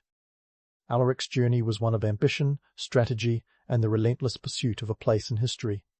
The Roman Empire, once the unchallenged master of the ancient world, was now facing its greatest test, a test that would redefine the course of history and leave a legacy that echoes to this day. As Alaric and his Visigoths stood poised to make their next move, the Roman Empire was unraveling faster than a ball of yarn in a room full of kittens. The year 410 AD would soon mark one of the most infamous events in history, the sack of Rome. But not quite in the apocalyptic inferno of chaos that many imagine. Let's set the scene for a moment. While Rome was still the symbol of imperial grandeur, it was more like a grand old dame who'd seen better days, struggling to maintain appearances while her foundations crumbled. So, what really happened when Alaric finally breached Rome's gates. Contrary to the vivid Hollywood depictions of flaming ruins and marauding hordes, the sack of Rome was surprisingly, well, civil. Think of it more as a rough-and-tumble shopping spree than an all-out destruction derby. This wasn't the end of the world. It was more like a particularly aggressive Black Friday sale, with the Visigoths grabbing anything that wasn't nailed down, or even some stuff that was. Alaric's entry into Rome on August the 24th, 410 AD, was less about fiery obliteration and more about strategic acquisition. The Visigoths were there to collect what they believed was owed to them, and their preference was for tangible assets: gold, silver, spices, and anything that would keep their economy running. They weren't interested in burning Rome to the ground. They wanted to strip it for parts. After all, why destroy what could be used to fund future endeavors? Now, don't get me wrong, the Visigoths weren't handing out hugs and cupcakes. There was chaos and looting, no doubt, but it was remarkably organized given the circumstances. Alaric had no interest in leaving a smoking ruin. He wanted to ensure his people were well supplied and that the symbolic heart of the Roman Empire knew exactly who they were dealing with. This, folks, was a calculated move, not a mindless rampage. If anything, Alaric was treating the Eternal City with more bureaucratic efficiency than its own rulers had managed in decades. And here's where the irony gets rich. While the Roman Senate was busy dithering, Alaric was doing a better job of inventory management. The Visigoths had a list, and like any savvy shoppers, they were sticking to it. They meticulously collected wealth, from gold statues to priceless silk fabrics, ensuring that their haul was both valuable and transportable. It was less of a smash and grab and more of a deliberate redistribution of wealth. What about the Roman citizens, you ask? They were caught off guard, to say the least. Accustomed to thinking of their city as untouchable, the sudden presence of Visigoth soldiers rifling through their treasures was a rude awakening. Yet, in many cases, the Visigoths spared churches and religious sites, a nod perhaps to the growing influence of Christianity, or maybe just practical politics. After all, if you're planning to hang around, it's best not to anger the local deities. One of the most enduring myths of the sack is its portrayal as a world-ending event. But let's keep it real. Rome was no longer the beating heart of the empire. That honor had shifted to Constantinople. By the time Alaric came knocking, the city was more a symbol than a center of power. The real impact of the sack was psychological. It shattered the illusion of Roman invincibility and sent shockwaves through the ancient world. News of Rome's fall spread faster than gossip at a high school reunion, leaving contemporaries both shocked and oddly fascinated. It's worth noting that Alaric's plans after the sack were not to settle in Rome or even to occupy it for long. His ambitions stretched beyond the city, and he was eyeing new territories that might offer more sustainable prospects for his people. However, as fate would have it, Alaric's grand designs were cut short. He died suddenly at the end of 410 AD, possibly from a fever, leaving the Visigoths and their future uncertain. His death was as abrupt as his rise, and the man who had dared to challenge Rome was laid to rest with his spoils. In a twist worthy of a thriller novel, Alaric was buried in a riverbed, his grave hidden by the waters to prevent any future raids on his final resting place. It's said that slaves diverted the course of the river to dig his grave, and after he was buried with his treasures, the river was allowed to flow again, concealing him forever. Talk about leaving a legacy shrouded in mystery. Alaric knew how to make an exit. So, there you have it. The sack of Rome wasn't the fiery spectacle we've been led to believe. It was a significant symbolic moment, yes, but it was also a reflection of the pragmatic and strategic mind of Alaric the Visigoth. He was a leader who understood both the power of action and the power of restraint, and his impact on history is as fascinating as it is complex. As we wrap up this chapter of Alaric's story, remember that history is rarely black and white. It's a tapestry woven from the threads of ambition, desperation, and opportunity. The sack of Rome may not have been the fiery apocalypse of legend, but it was a turning point that signaled the shifting tides of power in the ancient world. Stay tuned, my friends, because the story of Alaric and the Visigoths is far from over, and the aftermath of their actions will continue to ripple through time. Alaric's story doesn't end with the sack of Rome, much like a rock band's drama doesn't end when they trash a hotel room. The Visigothic leader, whose ambitions made the Roman Empire feel like a rusty jalopy on a bumpy road, was playing a bigger game. By the tail end of 410 AD, Alaric was plotting his next move, likely eyeing the rich lands of North Africa, a region that was as fertile as Rome's treasury was empty.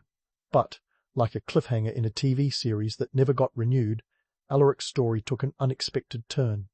Alaric's sudden death came at the most inopportune moment, though there's never a great time for a leader to drop dead, especially when you're on a roll.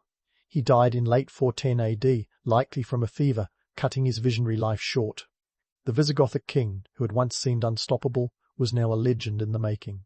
His demise left his people leaderless and standing at a crossroads, wondering if they'd just lost their GPS in an ancient world where Google Maps was centuries away.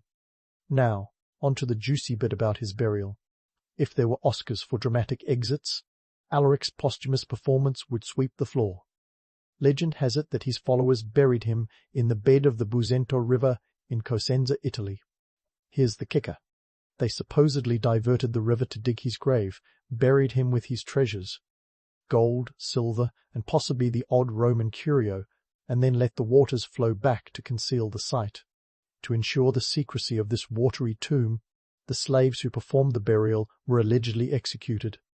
Talk about going to extreme lengths to protect a treasure map that even Indiana Jones would envy.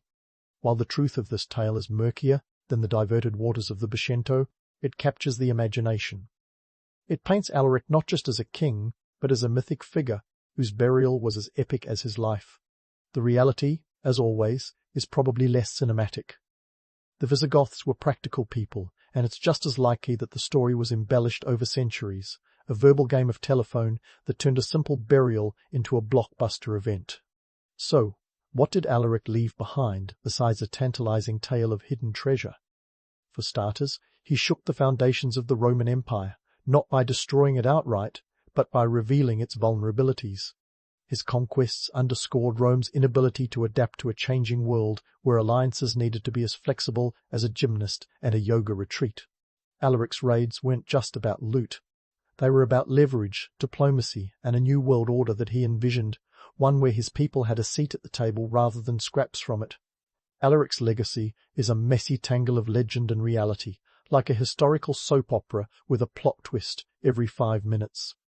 While he's often remembered as the barbarian who sacked Rome, the truth is more nuanced. He wasn't just a marauder. He was a leader who understood the importance of negotiation and compromise, even if his methods were a tad unconventional. His demands for land and recognition were attempts to secure a future for his people, a far cry from the image of a mindless invader.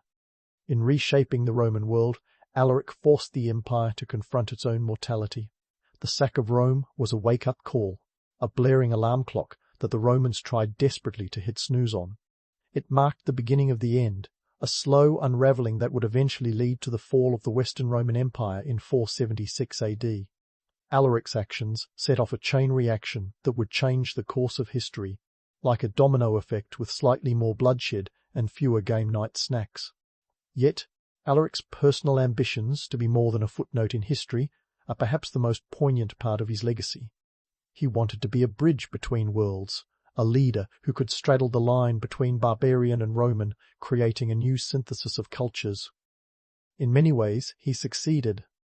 His conquests and negotiations laid the groundwork for the eventual integration of Germanic tribes into the Roman order, a process that would redefine Europe in the centuries to come. Alaric's story is a reminder of the complexities of history.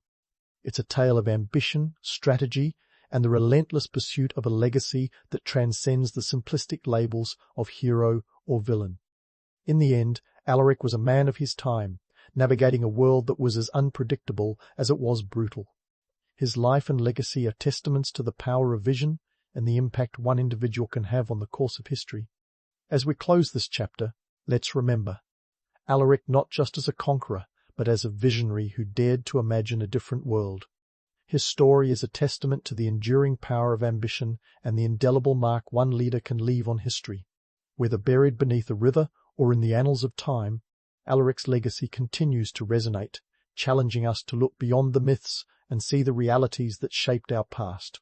So, as the credits roll on Alaric's saga, let's take a moment to appreciate the complexities of history and the colourful characters who dared to defy it.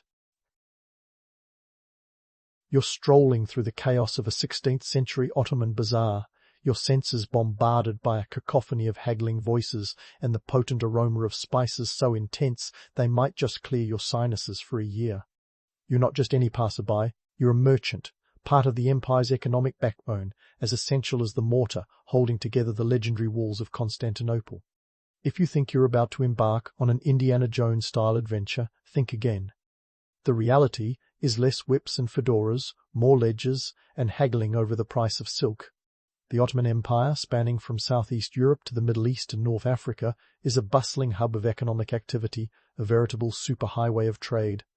With over 15 million subjects by the 16th century, it's an ecosystem where your skills as a merchant are as vital as a sultanic decree. The empire isn't just a land of sultans and viziers, it's a complex network of trade routes, goods, and, let's not forget, politics.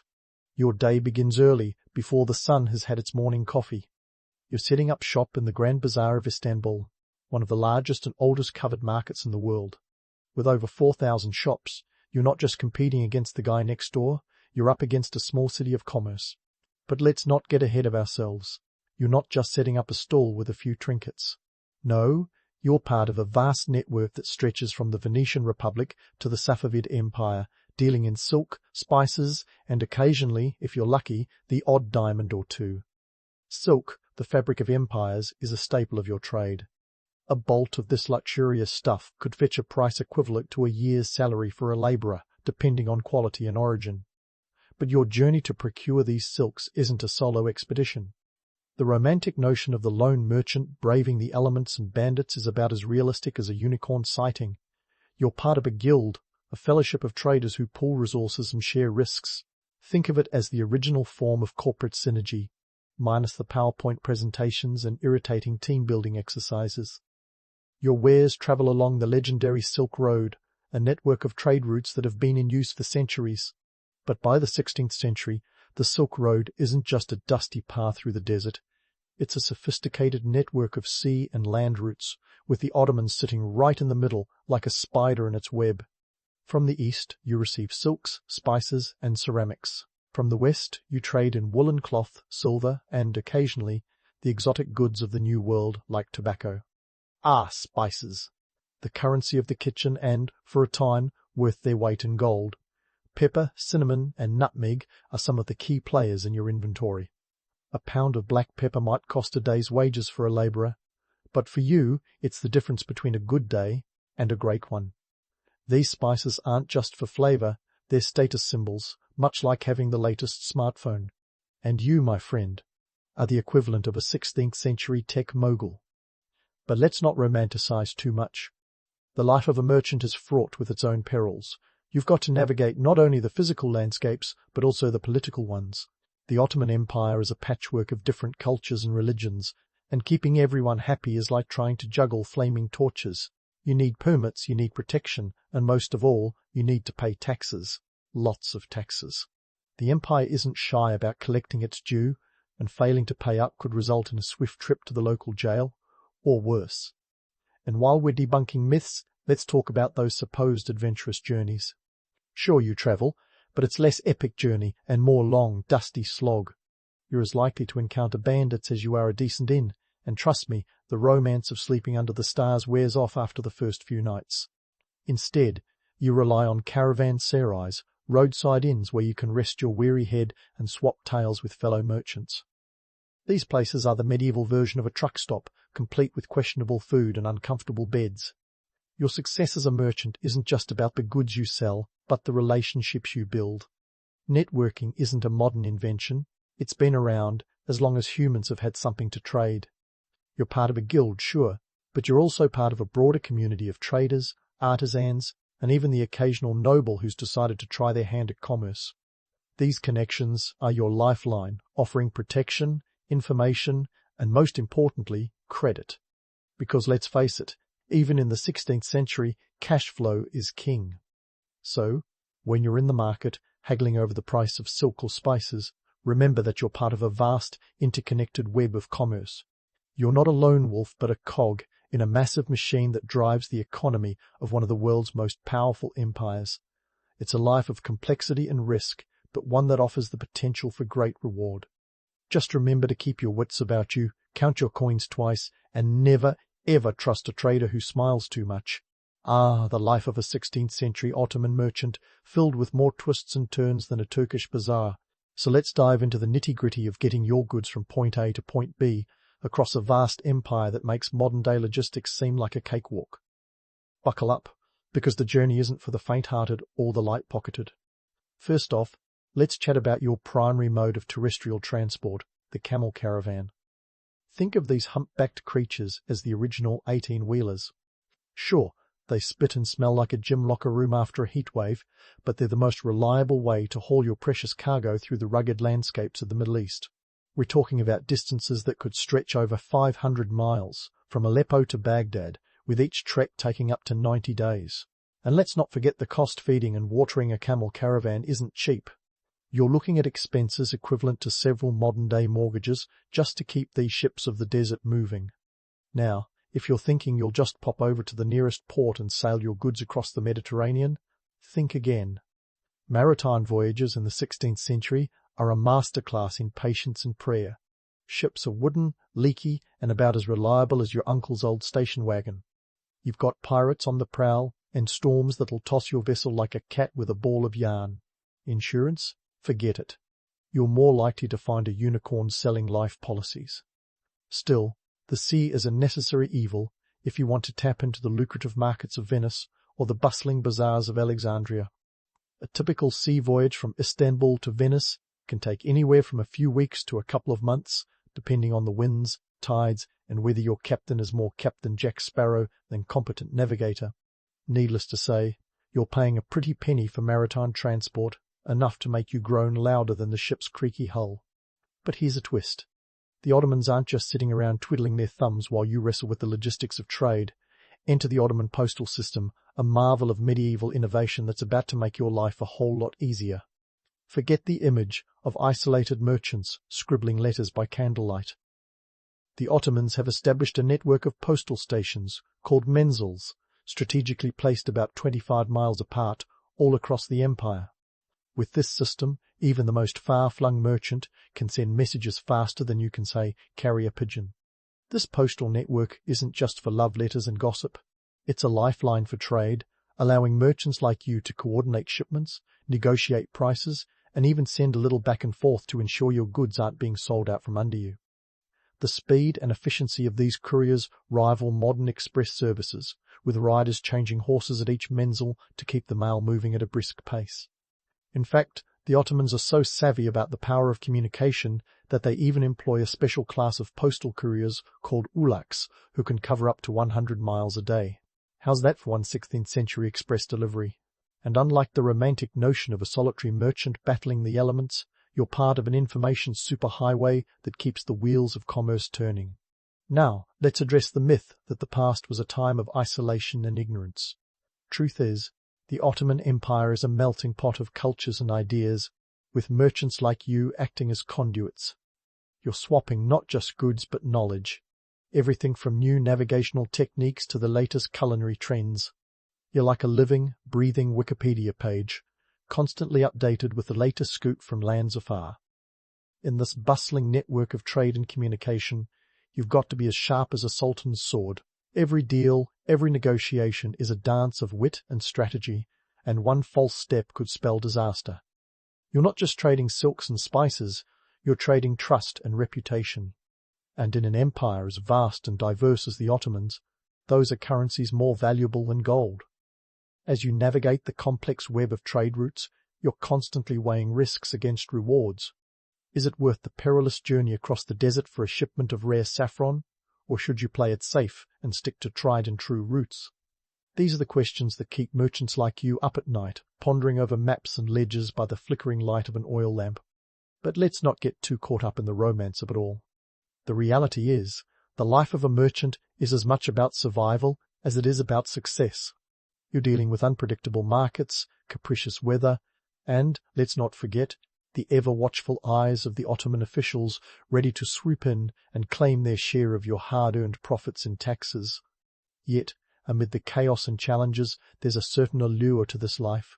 It's the thrill of the unknown, the excitement of sealing a deal that could make or break your fortunes. It's the satisfaction of knowing that you, a humble merchant, are part of a grand tapestry that spans continents and cultures. And while the road may be long and fraught with peril, it's also filled with possibilities and promises. So, as you pack your wares and prepare for the next leg of your journey, remember that you're not just a trader, you're an adventurer, an explorer, and a vital cog in the grand machine of history. Keep your eyes on the horizon, your mind sharp, and your wits about you. Because in the world of the Ottoman merchants, the only constant is change, and the only certainty is uncertainty. And isn't that what makes it all so thrilling? And speaking of uncertainty, let's dive into the political chessboard you're navigating as a 16th century Ottoman merchant. Picture this. You're not just dealing with the daily grind of haggling and logistics. Nope, you're also threading the needle through a tapestry woven with the whims of sultans, the bureaucracy of the empire, and a European power dynamic that's more volatile than a soap opera. First off, let's talk sultans. These guys aren't just lounging in the Topkapi palace, sipping sherbet and contemplating their next conquest. The sultan's decrees could make or break entire industries overnight. One day, a particular silk is all the rage in the Ottoman court, and the next, it's as out of fashion as last year's doublet. And don't even get me started on when they decide to ban certain imports to protect local industries or, worse, impose new taxes. It's like having your business model constantly rewritten by someone who's never run a lemonade stand. Take the relationship between the Ottomans and the Venetians, for instance. It's a classic case of frenemies. The Venetians, with their maritime empire, are both vital trading partners and frustratingly persistent rivals. One minute, they're sharing trade routes and exotic goods. The next, they're at each other's throats over territorial disputes. For merchants like you, this means keeping a finger on the pulse of diplomacy, ready to pivot at a moment's notice. It's like trading stocks, except the market can declare war on you.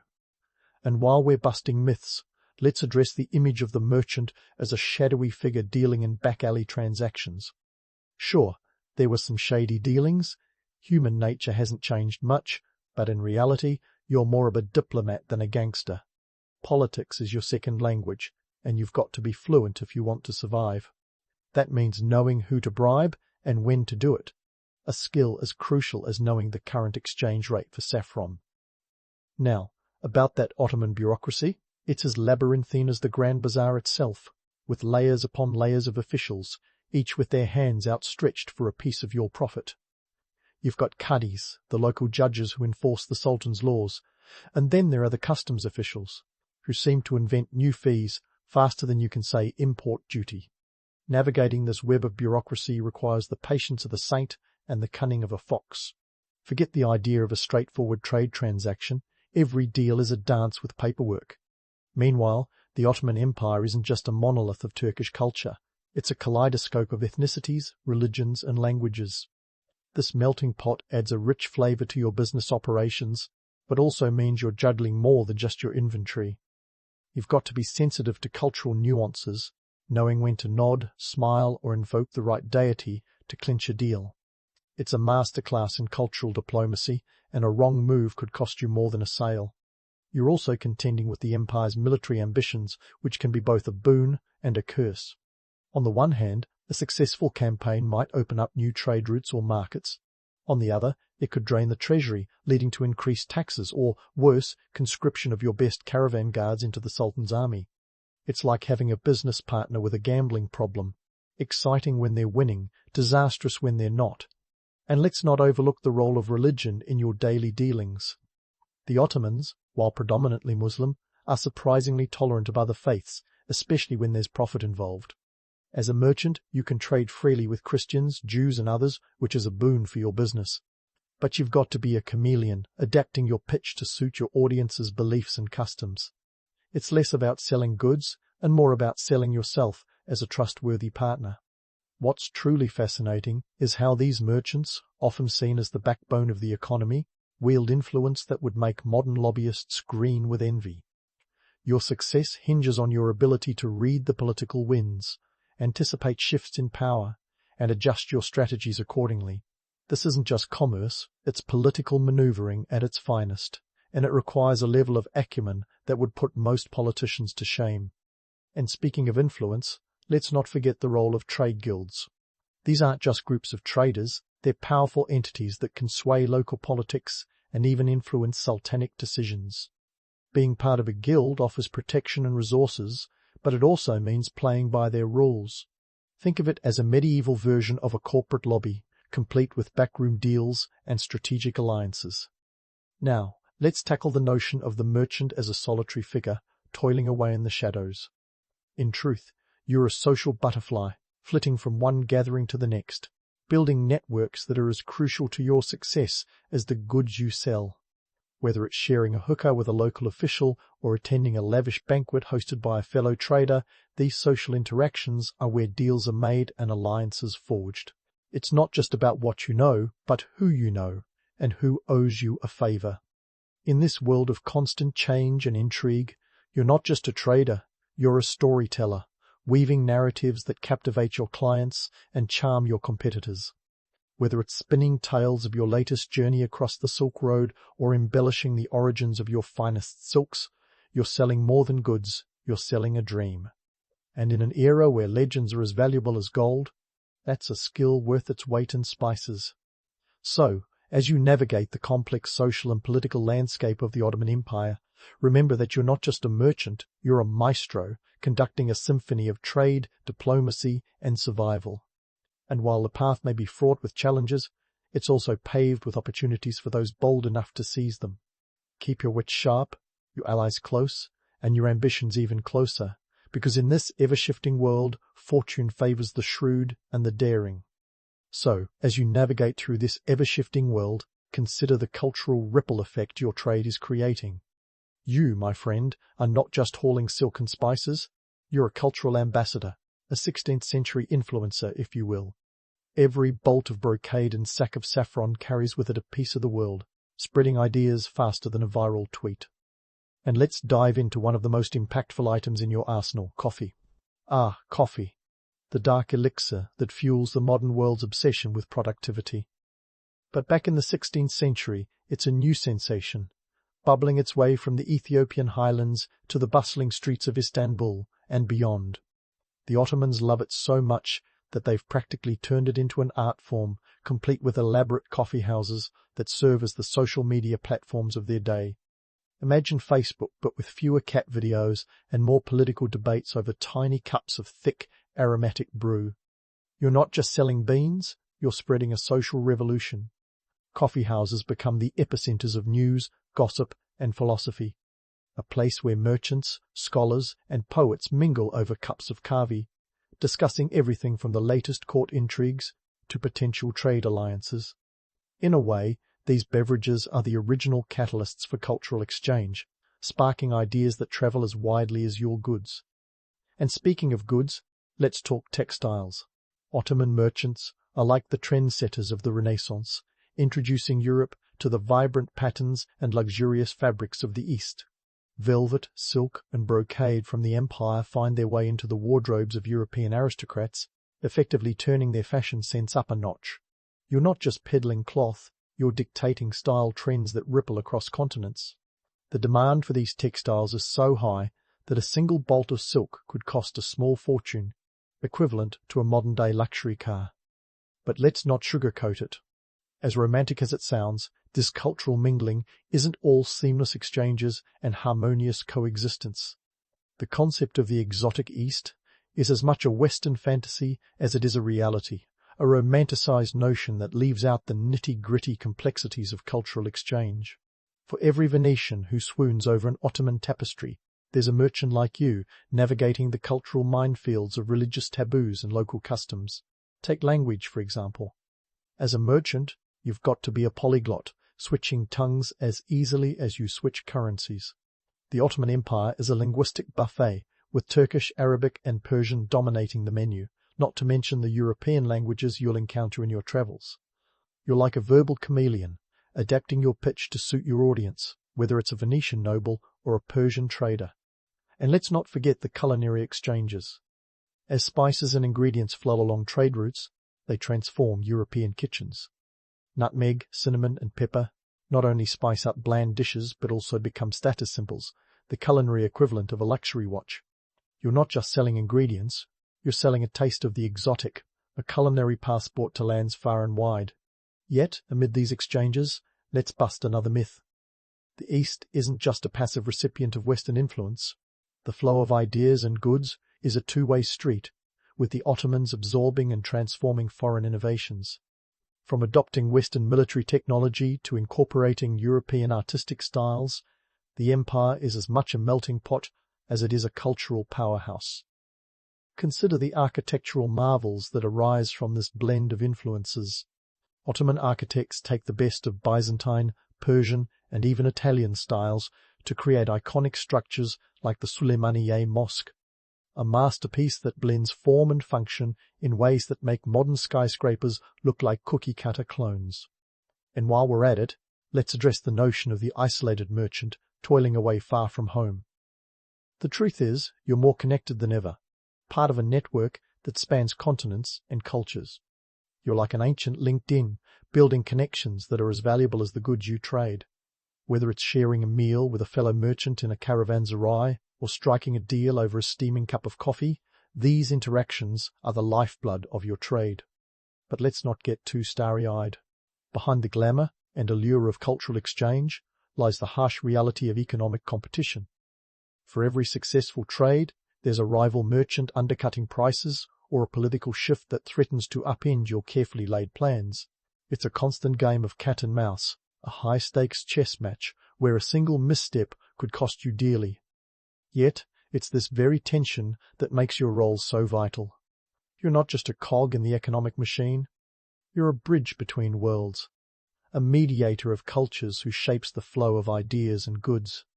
In a sense, you're writing history with every transaction, crafting a narrative that intertwines the destinies of nations and peoples. So, as you continue your journey through the bustling markets and dusty trade routes of the Ottoman Empire, remember that you're more than a merchant. You're a cultural diplomat, a pioneer of exchange whose influence echoes through time. Keep your eyes open, your mind sharp, and your heart ready for the next adventure, because in the world of trade, the only certainty is change, and the possibilities are as limitless as the horizon. As you continue your journey through the bustling markets and dusty trade routes of the Ottoman Empire, remember that you're more than a merchant. You're a cultural diplomat, a pioneer of exchange whose influence echoes through time. Keep your eyes open, your mind sharp, and your heart ready for the next adventure, because in the world of trade, the only certainty is change, and the possibilities are as limitless as the horizon. Now, let's take a moment to step back and assess what this whirlwind of commerce and culture has left in its wake. The legacy of 16th century Ottoman merchants stretches far beyond the bazaars they frequented or the ledgers they kept. These traders laid the groundwork for modern global trade and cultural exchange, setting the stage for a world where borders blur and goods, ideas, and people flow with unprecedented freedom. But, as with all grand narratives, it's not all sunshine and roses. First, let's talk about the sheer scale of influence. The Ottoman Empire at its peak spanned 3 continents, touching Europe, Asia, and Africa with its expansive reach. This geographical spread meant that Ottoman merchants were uniquely positioned to be the middlemen of the world, connecting disparate regions with their trade routes. They didn't just move goods, they moved cultures. Languages mingled, cuisines evolved, and even philosophies were exchanged in the process. One could argue that they were the original globalizers, long before the internet made it fashionable.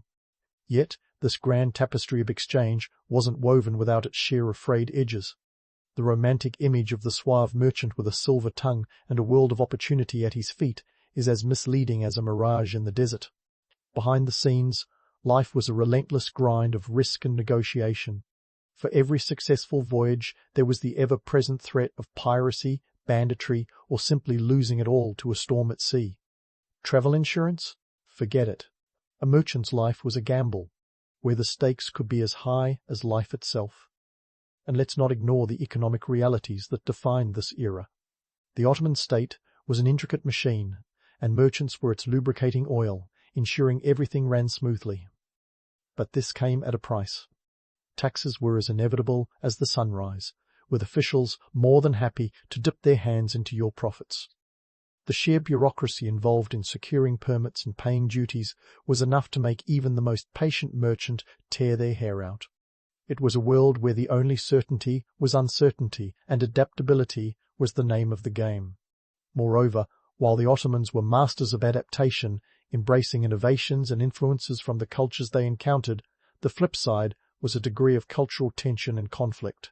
The romanticized notion of seamless cultural blending glosses over the harsh reality of religious and ethnic divides. Yes, the empire was a melting pot, but like any pot, it occasionally boiled over. Merchants had to tread carefully, balancing respect for local customs with the need to make a profit. It was diplomacy at its most delicate, where a misstep could mean the difference between success and ruin. On the flip side, let's acknowledge the transformative power these merchants wielded. Their role in the economic engine of the empire cannot be overstated.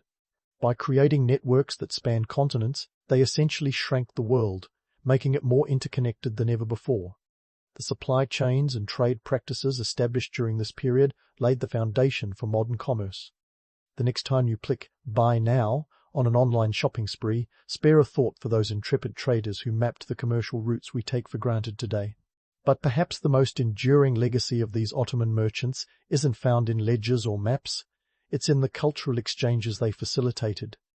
They were the conduits through which art, science, and literature flowed between East and West. The very idea of the Renaissance in Europe owes much to the cross-cultural interactions made possible by trade. Without these exchanges, Leonardo might have run out of inspiration, and Galileo might have lacked the tools for his celestial observations. And let's not forget the culinary impact, because who doesn't love food? The spice trade, in particular, revolutionized European cuisine. Before the Ottomans, European food was about as exciting as unsalted porridge. But thanks to the steady flow of spices from the East, taste buds across the continent were awakened to a world of flavors. It's no exaggeration to say that these merchants spiced up the world one shipment of pepper at a time. Now, as we wrap up this whirlwind tour of the Ottoman merchant's life, let's challenge the romanticized view of history one last time. It's tempting to see these traders as swashbuckling adventurers or enlightened cultural ambassadors, but the truth is, they were human, navigating a world that was as unpredictable and challenging as our own. Their lives were a testament to the complexities of human endeavor, filled with as many failures as successes, as many struggles as triumphs. In the end, the legacy of the 16th century Ottoman merchant is a tapestry of contradictions. It's a story of bold exploration and cautious negotiation, of cultural exchange and economic rivalry. It's a reminder that history isn't a simple tale of good versus evil or progress versus stagnation.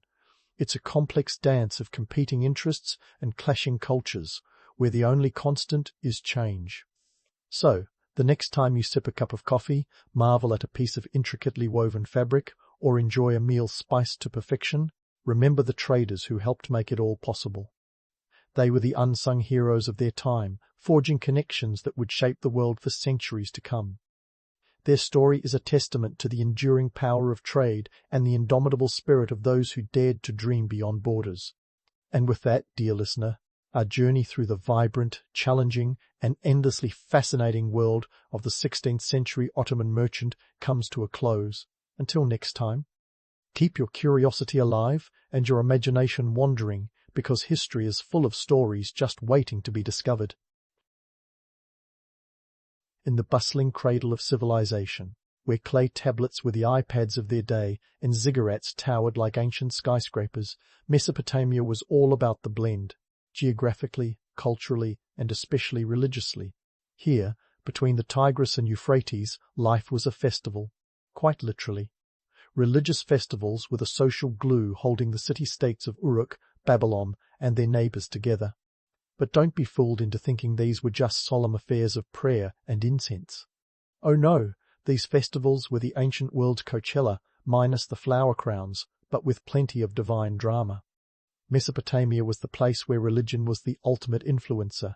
We're talking about a time when gods weren't just worshipped, they were the local celebrities. They had their temples, which were more like economic powerhouses than serene places of worship. Picture a temple that owns land, hires staff, and has its own economic policies. Yeah, the priests were the original CEOs.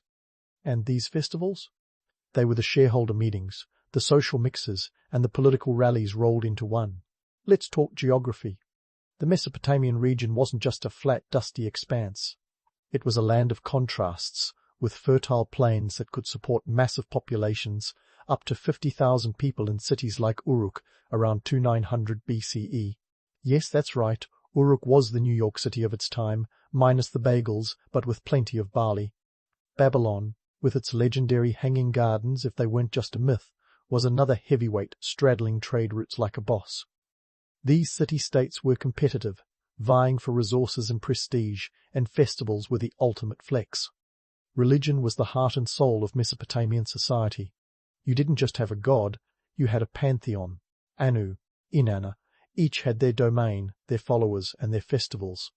It was a divine soap opera, with gods not only overseeing human affairs, but also engaging in their own squabbles and romances. These deities were as flawed and dramatic as any reality TV star, and the people of Mesopotamia loved them for it. They built their lives around these gods, and the festivals were the episodes everyone tuned in for. Now, these festivals weren't just about appeasing the gods, though that was a big part of it. They were also about showing off to your neighbors, settling scores, and maybe even making a trade deal or two. The Akitu festival in Babylon, for instance, was a New Year's bash that lasted 12 days, long enough to make any modern party planner break into a sweat. It was a mix of religious rites, political pageantry, and social revelry. Kings were crowned, gods were paraded, and somewhere in there, decisions that could change the course of history were made. Economically, these festivals were a windfall. Merchants flocked to the cities, peddling everything from exotic spices to everyday essentials. Artisans showcased their skills, hoping to catch the eye of a wealthy patron or divine favor. The city-states might have competed fiercely, but during festivals they became melting pots of people, goods, and ideas. And let's not forget the political angle. Rulers used these gatherings to solidify their power, demonstrate their piety, and maybe even whisper sweet nothings in the ears of potential allies or rivals. But here's the kicker. While we might romanticize these festivals as grand displays of piety and unity, they were also a testament to the human penchant for mixing the sacred with the profane. The gods were entertained, sure, but so were the humans. And in that mix of divine duty and earthly pleasure, you could find the true spirit of Mesopotamia, a place where life was as unpredictable as the tides of the Euphrates and just as vital. So, the next time you think of ancient festivals as stuffy affairs, remember, in Mesopotamia, religion was more than just a belief system. It was a way of life, a social contract, and most importantly, a reason to throw a legendary party. Fast forward to the Akitu festival, the ancient equivalent of Times Square on New Year's Eve, but stretched over 12 days and with a lot more mud brick architecture. This wasn't just a day of resolutions and champagne toasts. It was a marathon of religious fervor, political theatre, and economic hustle. It was the kind of event that could make a king look like a deity or a fool, depending on his execution. Picture Babylon around 2000 BCE, a city bustling with traders, hawking goods from across the known world, all eager to get a cut of the festival's economic pie. Now, let's talk numbers. Hosting an event that lasts nearly 2 weeks isn't cheap. Imagine the logistics of feeding, housing, and entertaining thousands of people for 12 days, without so much as a single food truck or portable restroom in sight. The cost of the Akitu festival was astronomical, requiring resources that could feed an army or, in this case, a city. Some estimates suggest that the festival could consume up to 10% of the city's annual grain reserves. That's right, 10%. To put it in perspective, imagine burning through your savings in less than 2 weeks just to keep your guests fed and entertained. The economic impact was equally significant. Merchants would set up bustling markets, artisans displayed their finest wares, and the city saw an influx of wealth that could rival any modern trade fair. But why go through the trouble, you ask? Because it wasn't just about the economy. It was about who held the reins of power. The Akitu festival was a high-stakes game of political chess, where the king and priests had to play their roles to perfection. The king, often seen as the earthly representative of the gods, would undergo a ritual humiliation. Yes, you heard that, right where he was, slapped by a priest to symbolize the god's supremacy over mere mortals. Talk about a tough gig. This wasn't just a slap heard around Babylon. It was a strategic move to reinforce the king's legitimacy. If he shed tears during this ritual, and who wouldn't, it was interpreted as a sign of his humility and devotion to the gods. If he didn't, well, let's just say things could get awkward. Meanwhile, the priests, those ancient power brokers in sacred garments, wielded their influence like seasoned politicians. They controlled the narrative, orchestrating the rituals and ensuring that everything ran smoothly, or as smoothly as a 12-day party could without modern conveniences. They were the event planners, the scriptwriters, and the directors, all rolled into one. Their ability to manage the festival's logistics was crucial. After all, a mismanaged festival could spell disaster, not just for the city's spiritual well-being, but for its political stability. You didn't want to be the priest who dropped the ball and angered the gods, or worse, the city's elite. And let's not forget the guests of honor, the gods themselves. Statues of deities were paraded through the city streets, each one a statement of divine favor and political allegiances. These weren't just stone figures. They were potent symbols of the city's spiritual and political heart. The procession of Marduk, Babylon's chief god, was the highlight, a spectacle of religious and civic pride. It was a reminder of the divine order, a reassurance to the populace that their city was blessed by the gods come what may. Now, while the Akitu festival sounds like a grandiose affair of faith and festivity, it was also a lesson in the art of human survival. Beneath the religious and political veneer lay the gritty reality of ancient city life. The streets, filled with revelers and merchants, were also rife with pickpockets and conmen, each one trying to make a quick shekel. The festival was a microcosm of Mesopotamian society, an intricate dance of devotion and deception, where the sacred and the profane intertwined more often than not. As the festival drew to a close, with the gods safely back in their temples and the streets cleared of their temporary stalls, Babylon would return to its everyday rhythm. But the echoes of the Akitu festival lingered on, in the economic boosts it provided, the political alliances it forged, and the spiritual renewal it promised. It was a time when the world seemed to hang in balance, teetering between chaos and order, much like the city itself perched between the Tigris and Euphrates. So, next time you plan a party, spare a thought for those ancient Babylonians. They set the bar high, and they did it without a single playlist or catering service. Now that's what I call commitment. But Babylon wasn't the only city throwing legendary bashes. Let's swing our spotlight over to the sacred marriage ritual, a festival that makes modern Valentine's Day look like child's play. This wasn't your run-of-the-mill romantic dinner. This was a cosmic hookup that aimed to ensure the fertility of the land, the prosperity of the people, and maybe even a little drama to keep things interesting. The sacred marriage, or hieros gamos if we're feeling fancy, was essentially a divine wedding ceremony. This wasn't just about two people. It was about two worlds colliding, the mortal and the divine. Now, let's debunk a few myths before we pop the ceremonial champagne. The sacred marriage wasn't just a quaint little love story between a priestess and a king. Oh no, it was a ritual steeped in power dynamics and societal expectations. The king would play the role of the god Dumuzi, while a high priestess represented Inanna, the goddess of love and war. And if you think being a priestess was all about chanting hymns and burning incense, think again. These women wielded significant clout. The priestess was often the highest-ranking female in the temple hierarchy, and her role in the ritual was as much about politics as it was about piety. The ceremony itself was something to behold. Picture this, a lavish feast, rich with offerings of bread, beer, and a whole lot of pomp. The king and priestess would perform a ritual union symbolizing the marriage of heaven and earth. This wasn't just a spiritual affair. It had very real economic and political implications. Successful execution of the ritual was believed to ensure a bountiful harvest. Failure, on the other hand, could spell disaster for the city's food supply, and, by extension, the king's reputation. Talk about pressure on your wedding night. Let's not gloss over the economic side of things. The sacred marriage was a financial juggernaut. Temples weren't just places of worship, they were economic hubs, owning land, employing workers, and controlling resources. The festival was a chance to flex economic muscles, showcasing the wealth and stability of the city-state. It was also a grand opportunity for merchants and artisans to cash in on the festivities, selling everything from ceremonial garb to the Mesopotamian equivalent of wedding favors. But here's where we get to the gritty reality. Not everyone bought into the romance. Some saw the sacred marriage as a convenient cover for consolidating power and reinforcing social hierarchies. The king's participation was a public reaffirmation of his divine right to rule, while the priestess's role highlighted the temple's influence and governance. It was a strategic dance of power, cloaked in the guise of divine love. Speaking of love and war, let's turn our gaze to the festival of Ishtar. Now, Ishtar was the goddess of both, a duality that made her festivals as unpredictable as a Mesopotamian weather forecast.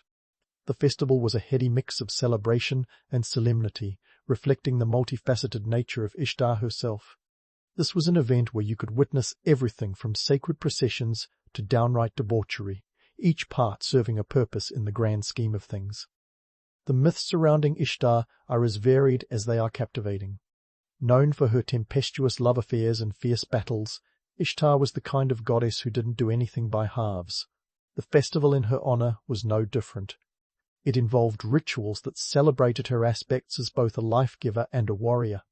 Think of it as a fusion of Valentine's Day and a military parade, wrapped up in one divine package. However, behind the myths lurked the realities of the era. The festival of Ishtar was as much about managing societal tensions as it was about celebrating a deity. It was a time when the boundaries between the sacred and the profane blurred, allowing for a temporary inversion of societal norms. The festival might see a relaxation of rules, but it was also a calculated release valve for social pressures. In a world where the divine was deeply intertwined with daily life, these festivals provided a framework for maintaining order amidst chaos. The economic implications were, of course, significant.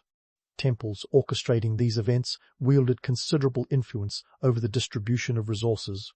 The festival was a magnet for traders, drawing in goods from across the region. It was a chance for the city to demonstrate its prosperity, and for individuals to engage in the kind of economic activity that could make or break fortunes. Let's not forget the political angle. The festival of Ishtar was a prime opportunity for rulers to affirm their piety and their commitment to maintaining the divine favor. This was no small feat, considering that divine favor was seen as essential for the stability and success of the city-state. The festival was a stage where the king could parade his achievements, while the populace revelled in the promise of continued prosperity.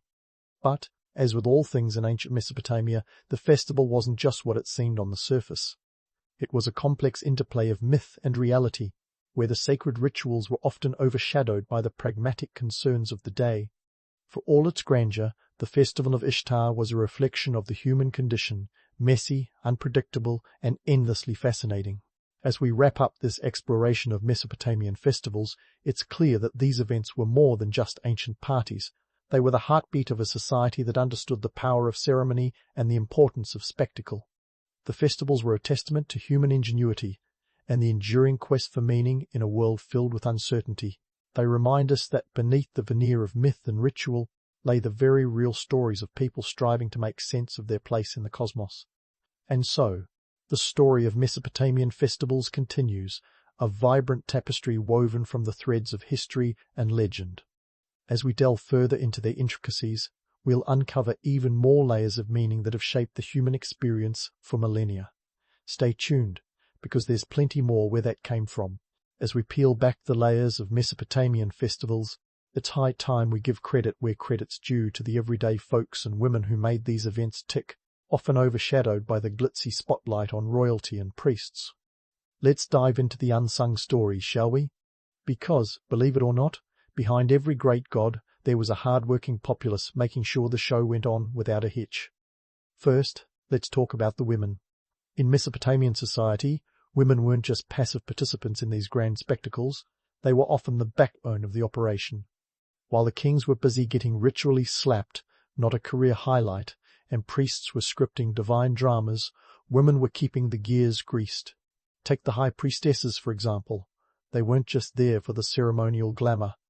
These women wielded serious influence, managing temple estates that would make even Wall Street brokers raise an eyebrow.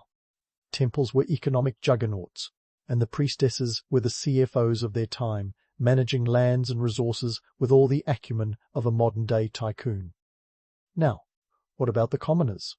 Those everyday Joes and Janes who filled the streets, hawked their wares, and kept the city humming like a well-tuned lyre? They had a more hands-on role than you might think.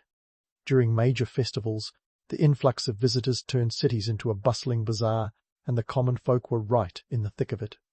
Merchants set up shop, selling everything from textiles to tasty treats, making these festivals the Black Friday of the ancient world. And here's a fun fact.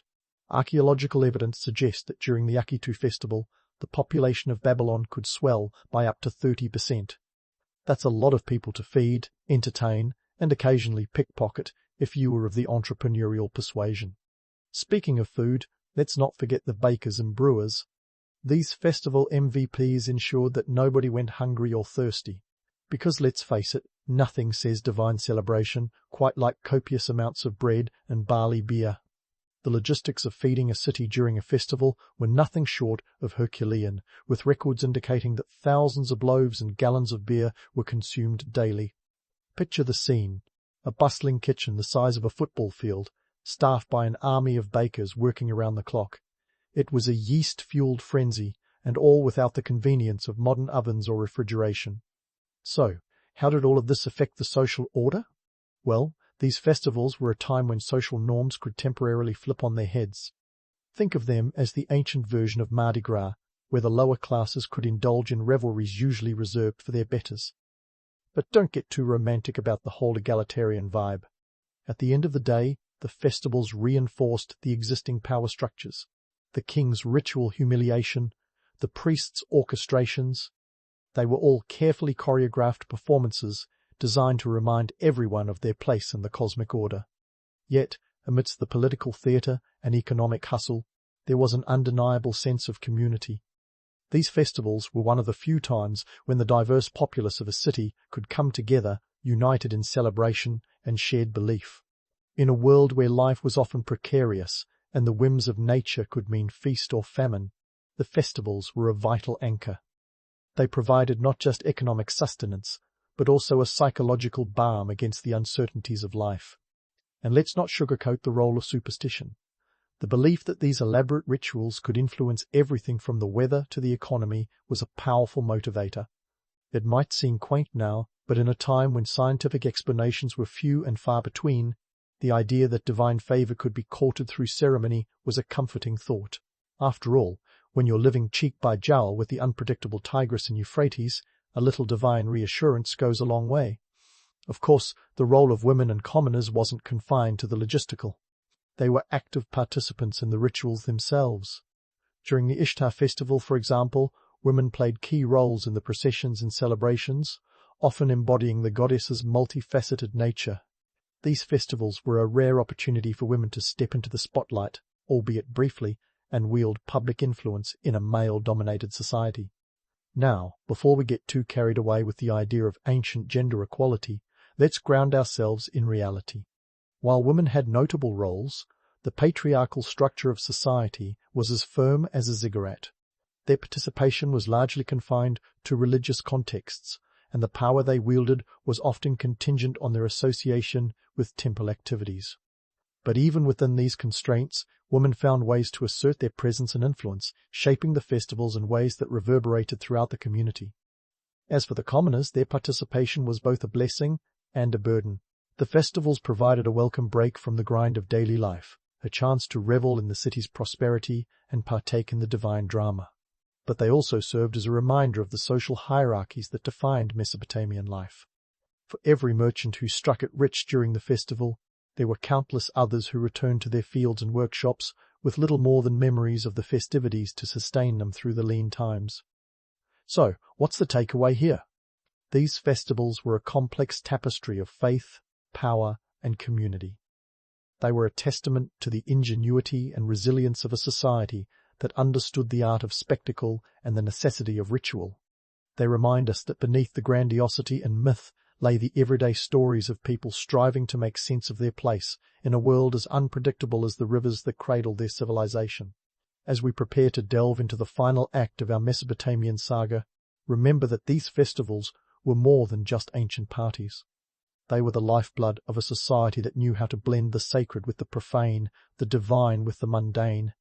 So stay tuned, because the curtain's not down yet and there's plenty more drama to come. As the curtain rises on the final act of our Mesopotamian saga, we witness the slow unravelling of a festival tradition that once stood as a cornerstone of societal unity. The decline of these grand celebrations didn't happen overnight, but was the result of a shifting tableau of political upheavals and external pressures that would make any modern political analyst sweat. Let's start with the political landscape. Mesopotamia, with its vibrant city-states like Uruk and Babylon, was a hotbed of power struggles.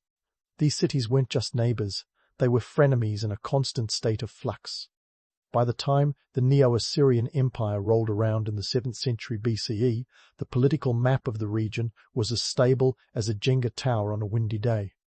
New rulers brought new priorities, and often festivals took a back seat to the pressing matters of war, conquest, and the occasional palace intrigue.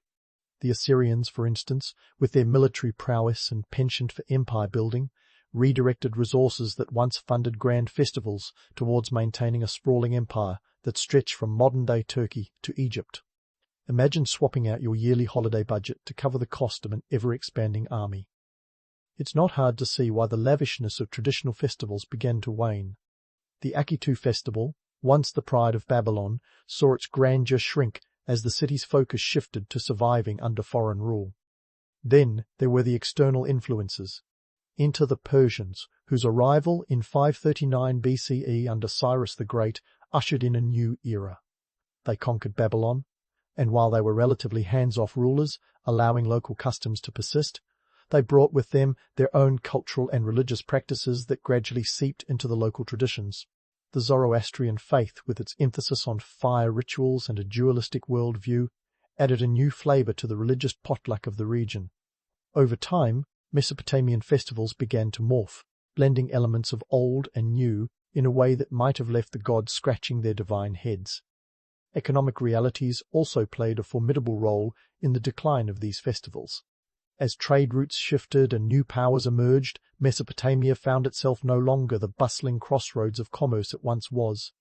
The cost of hosting grand festivals became a luxury many city-states could no longer afford. The barley reserves that once sustained a 12-day Akitu festival were now needed to feed an increasingly taxed population. It was a classic case of budget cuts, ancient style.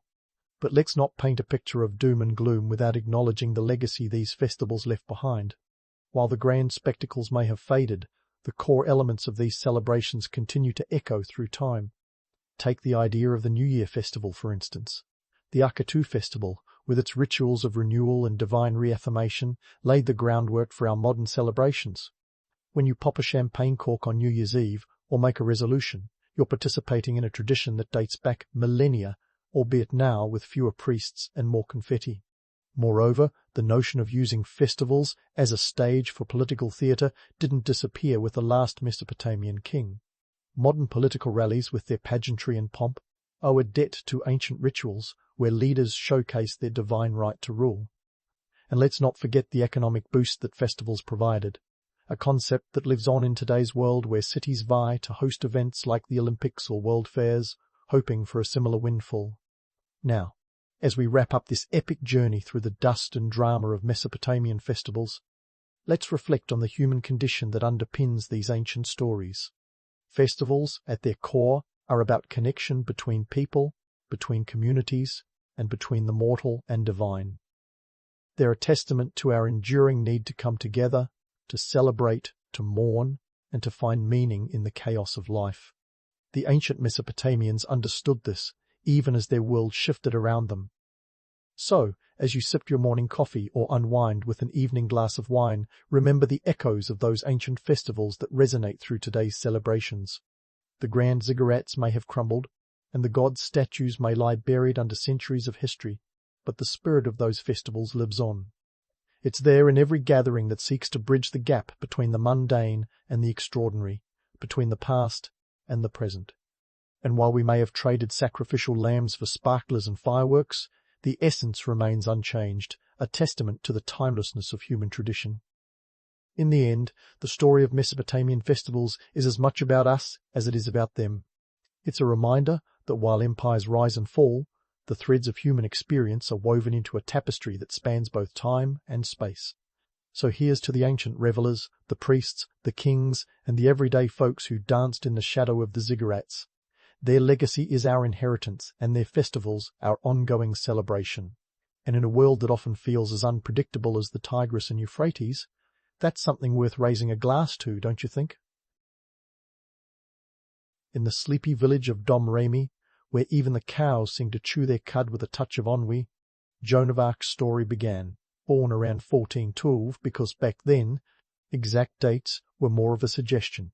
She was the quintessential small-town girl in a part of France that could best be described as rural with a side of medieval.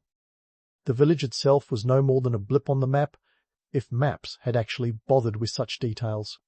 Domremy was tucked away in the northeast of France, in the region of Lorraine, a place known for its rolling hills, dense woods, and the kind of damp chill that made you question your life choices every winter morning. Joan's family was as typical as they come, if by typical you mean a bit eccentric and a lot endearing.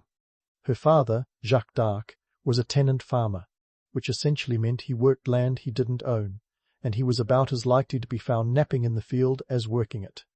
Her mother, Isabelle Romé, was the no-nonsense type, managing the household and raising 5 children like a medieval multitasking pro before the term even existed.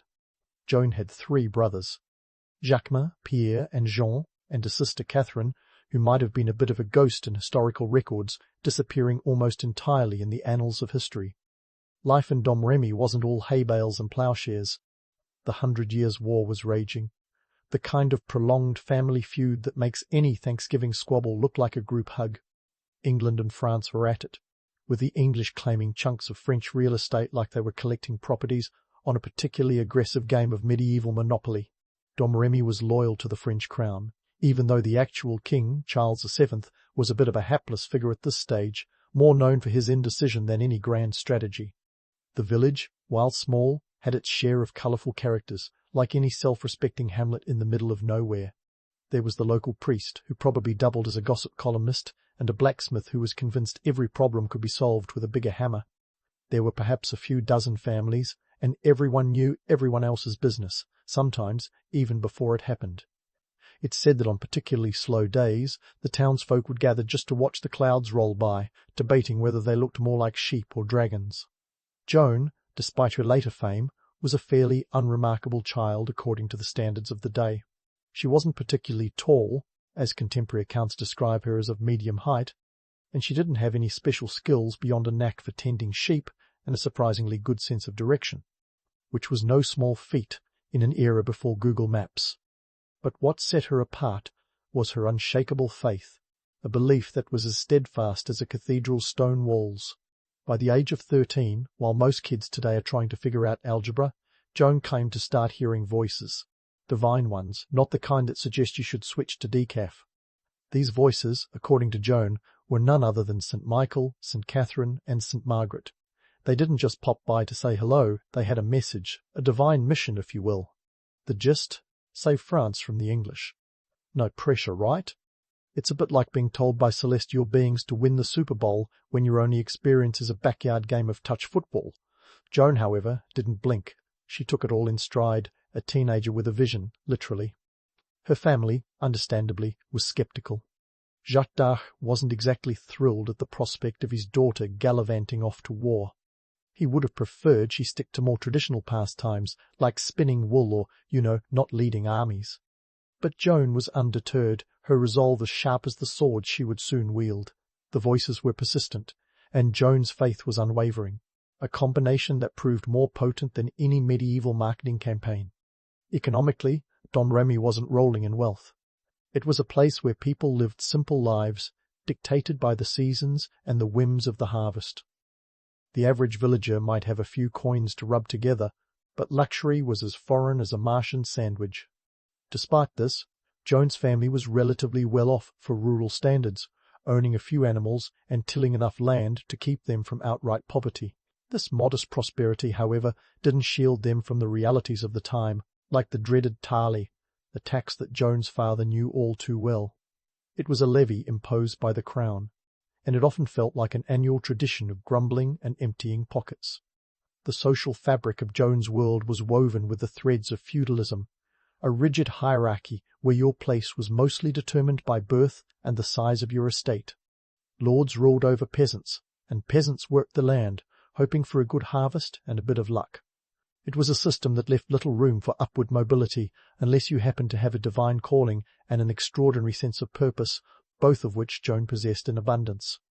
As for Joan herself, she was known in Domremy for her piety and her uncanny ability to rally the neighbourhood kids into impromptu games that probably involved more wooden swords than were strictly safe. She was also noted for her kindness, a trait that would later earn her the loyalty of men who wouldn't otherwise follow a teenage girl into battle. She was, to put it simply, a force of nature, like a storm that rolled in unexpectedly with the power to change everything in its path. So there she was, a young girl with a mission from the heavens in a village content to watch the grass grow. Joan's belief that she was destined for something greater was not just an idle daydream, it was a conviction that burned brighter than any candle in the cathedral.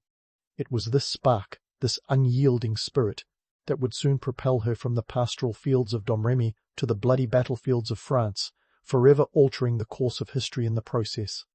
But for now, she was just Joan, the girl with the visions, waiting for the right moment to take her first step on the extraordinary journey that lay ahead. The moment for Joan to step into the limelight arrived like a medieval plot twist, one that no one in Domremy saw coming. She was a teenager with a celestial to-do list that would make even the most ambitious overachiever break out in a cold sweat. Her mission? Trek across France to have a chat with Charles VII, the Dauphin France's heir apparent, who was as beleaguered as a cat in a room full of rocking chairs. The journey, unequipped with modern conveniences like highways or GPS, was a logistical headache that would have made even the most intrepid traveller of her time consider a long nap instead. Let's talk geography first. Joan's destination, the royal court at Chinon, was a solid 300-mile jaunt from Domremy. In today's terms, that's like walking from New York to Washington, D.C. and back, and then throwing in an extra marathon for good measure. Now picture doing it in armour, on horseback, without the benefit of roadside Starbucks. No wonder it was considered an act of divine inspiration or sheer madness. The costs involved were another beast entirely. We're talking about a time when a handful of coins could be the difference between a meal and a growling stomach. Travelling with her entourage, a ragtag group of about half a dozen supporters. Joan had to navigate a landscape riddled with tolls, inns, and the medieval equivalent of gas stations, where horses, not cars, needed refuelling. Imagine the expense.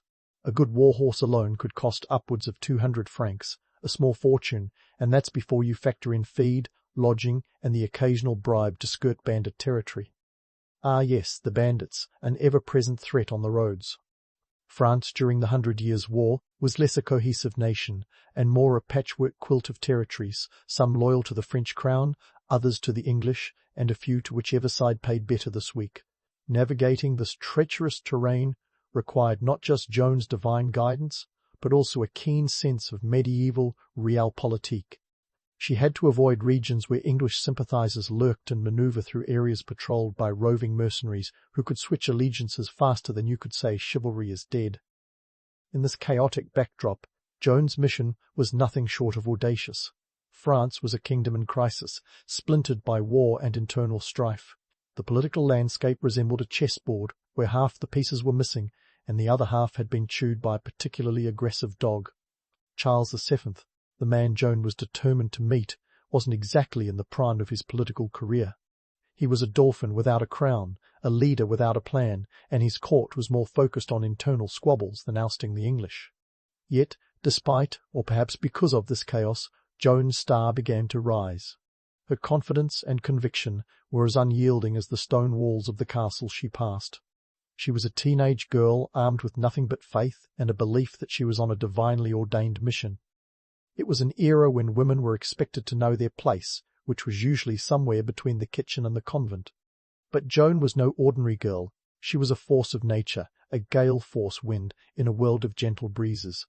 Her arrival at Chinon was nothing short of theatrical. Picture this: a teenage peasant girl demanding an audience with the heir to the French throne. It's the historical equivalent of a high school sophomore walking into the Pentagon and asking for a tete-a-tete with the president. The court's initial reaction was skepticism mixed with a healthy dose of amusement. But Joan, with her unwavering gaze and steely determination, was no joke. And perhaps Charles, in his heart of hearts, recognized in Joan a kindred spirit. Someone who, despite their apparent insignificance, believed they could change the course of history. To say Joan's presence at court was disruptive would be putting it mildly. Here was Charles VII, surrounded by advisers who had been wringing their hands over the English threat for years, suddenly confronted by a girl who claimed to have God on speed dial. The Dauphin, intrigued or perhaps just desperate enough to entertain the idea, agreed to see her. And just like that, Joan went from obscure village girl to key player in the grand chess game of French politics. Her journey to Chinon and her subsequent audience with Charles VII were pivotal moments that highlighted Joan's unique blend of naivete and savvy. She navigated the murky waters of medieval power with a combination of divine guidance and sheer moxie, qualities that would soon propel her into the heart of the French military machine. But for now, she was still on the cusp of greatness, a girl with a vision standing at the threshold of history. Her story was just beginning, and the world was about to bear witness to a legend in the making. But before Joan could fully embrace her newfound role as Charles VII's ace in the hole, she had a more pressing appointment with destiny at a place called Orléans.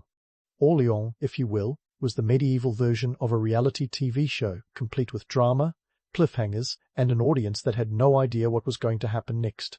It was 1029. The 100 Years' War was chugging along like a particularly stubborn mule, and the English were making themselves at home in France, much to the chagrin of the locals. Now, the siege of Orléans wasn't just another skirmish in a seemingly endless war. It was the turning point, the moment when Joan took centre stage and turned the tide of history with nothing but sheer determination and a penchant for the dramatic.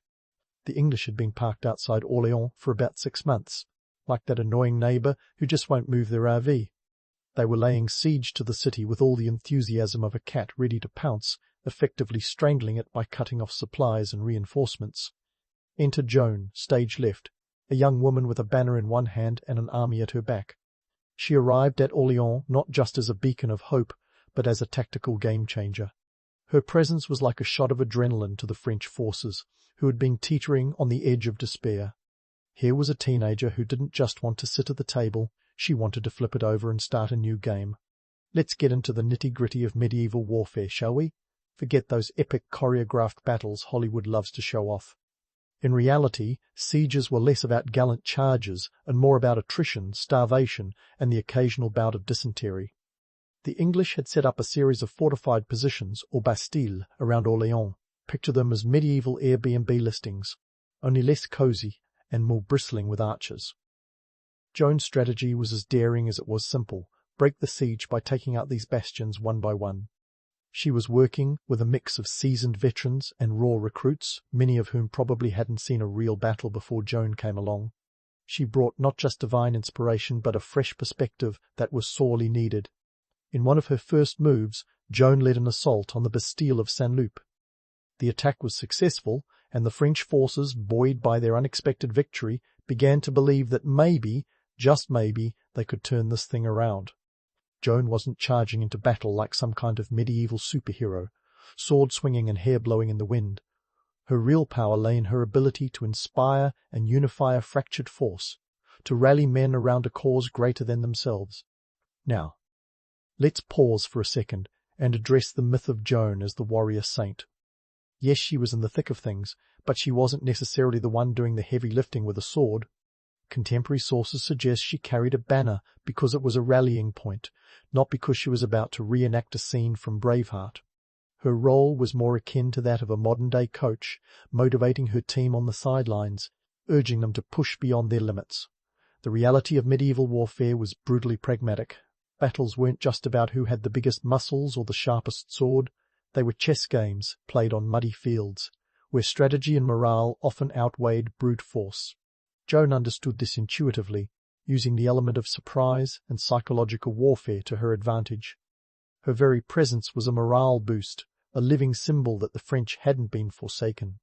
During the siege, Joan was wounded. An arrow to the shoulder, if you can believe it, and while that might have knocked the wind out of a lesser person, Joan shrugged it off with the kind of tenacity that makes you wonder if she had a secret stash of medieval Red Bull.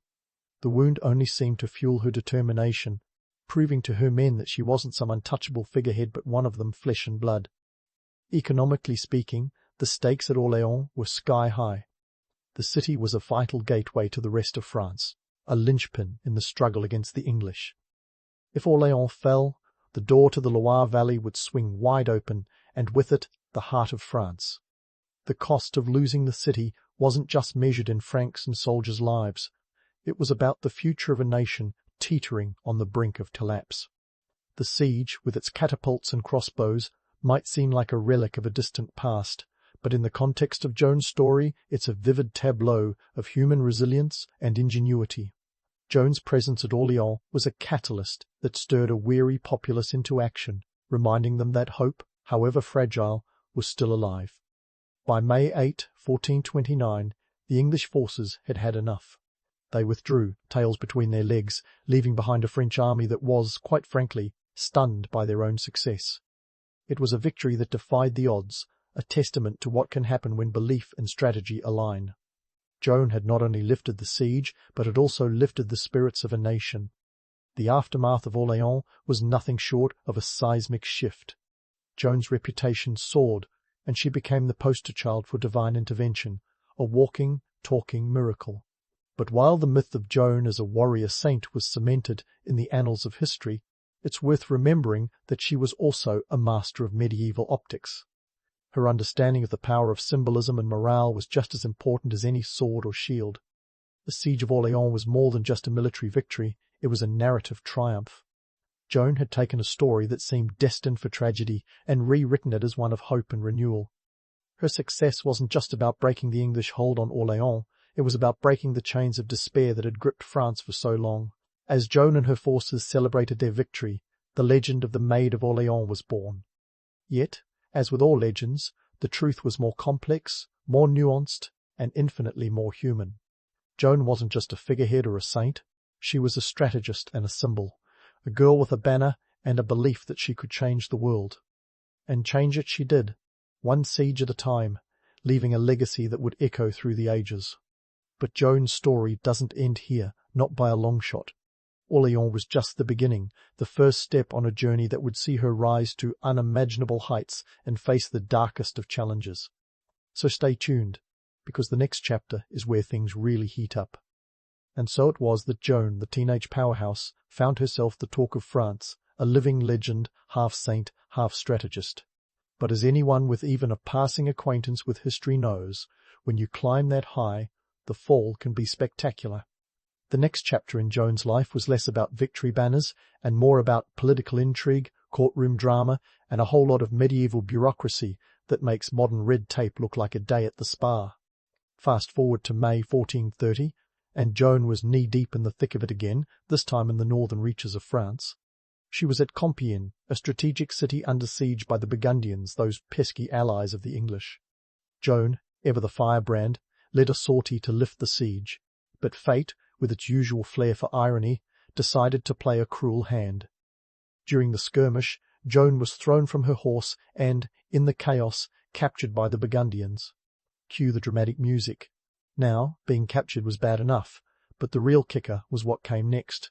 The Burgundians, ever the opportunists, realized they had quite the bargaining chip in their hands. And by bargaining chip, I mean a teenage girl whose very presence could tip the scales of war.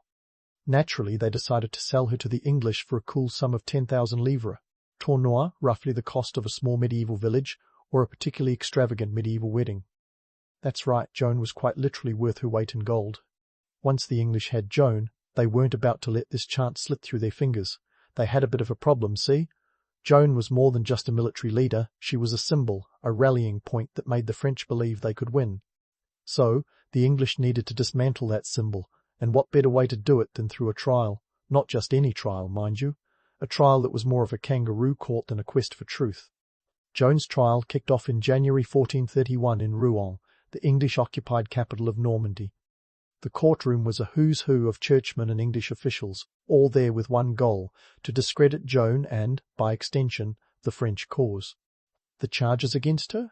Oh, they were a smorgasbord of medieval absurdities, heresy, cross-dressing, witchcraft, you name it, they threw it at her. Let's pause here for a moment. The charge of cross-dressing might seem laughable today, but back then it was a serious offence. Joan wore men's clothing for practical reasons. Battle, after all, wasn't exactly a gown-friendly environment. But in the eyes of the Church, this was an affront to the natural order.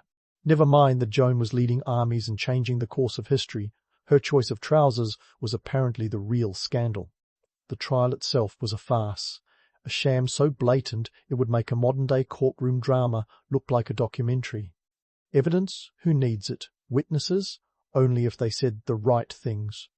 Joan, to her credit, held her ground with a wit and intelligence that left her inquisitors scrambling. At one point, when asked if she knew she was in God's grace, she famously replied, "If I am not, may God put me there, and if I am, may God so keep me." It was a masterstroke, a verbal judo throw that left her accusers flustered. But the trial was never about justice. It was about power, politics, and the English trying to rewrite the narrative.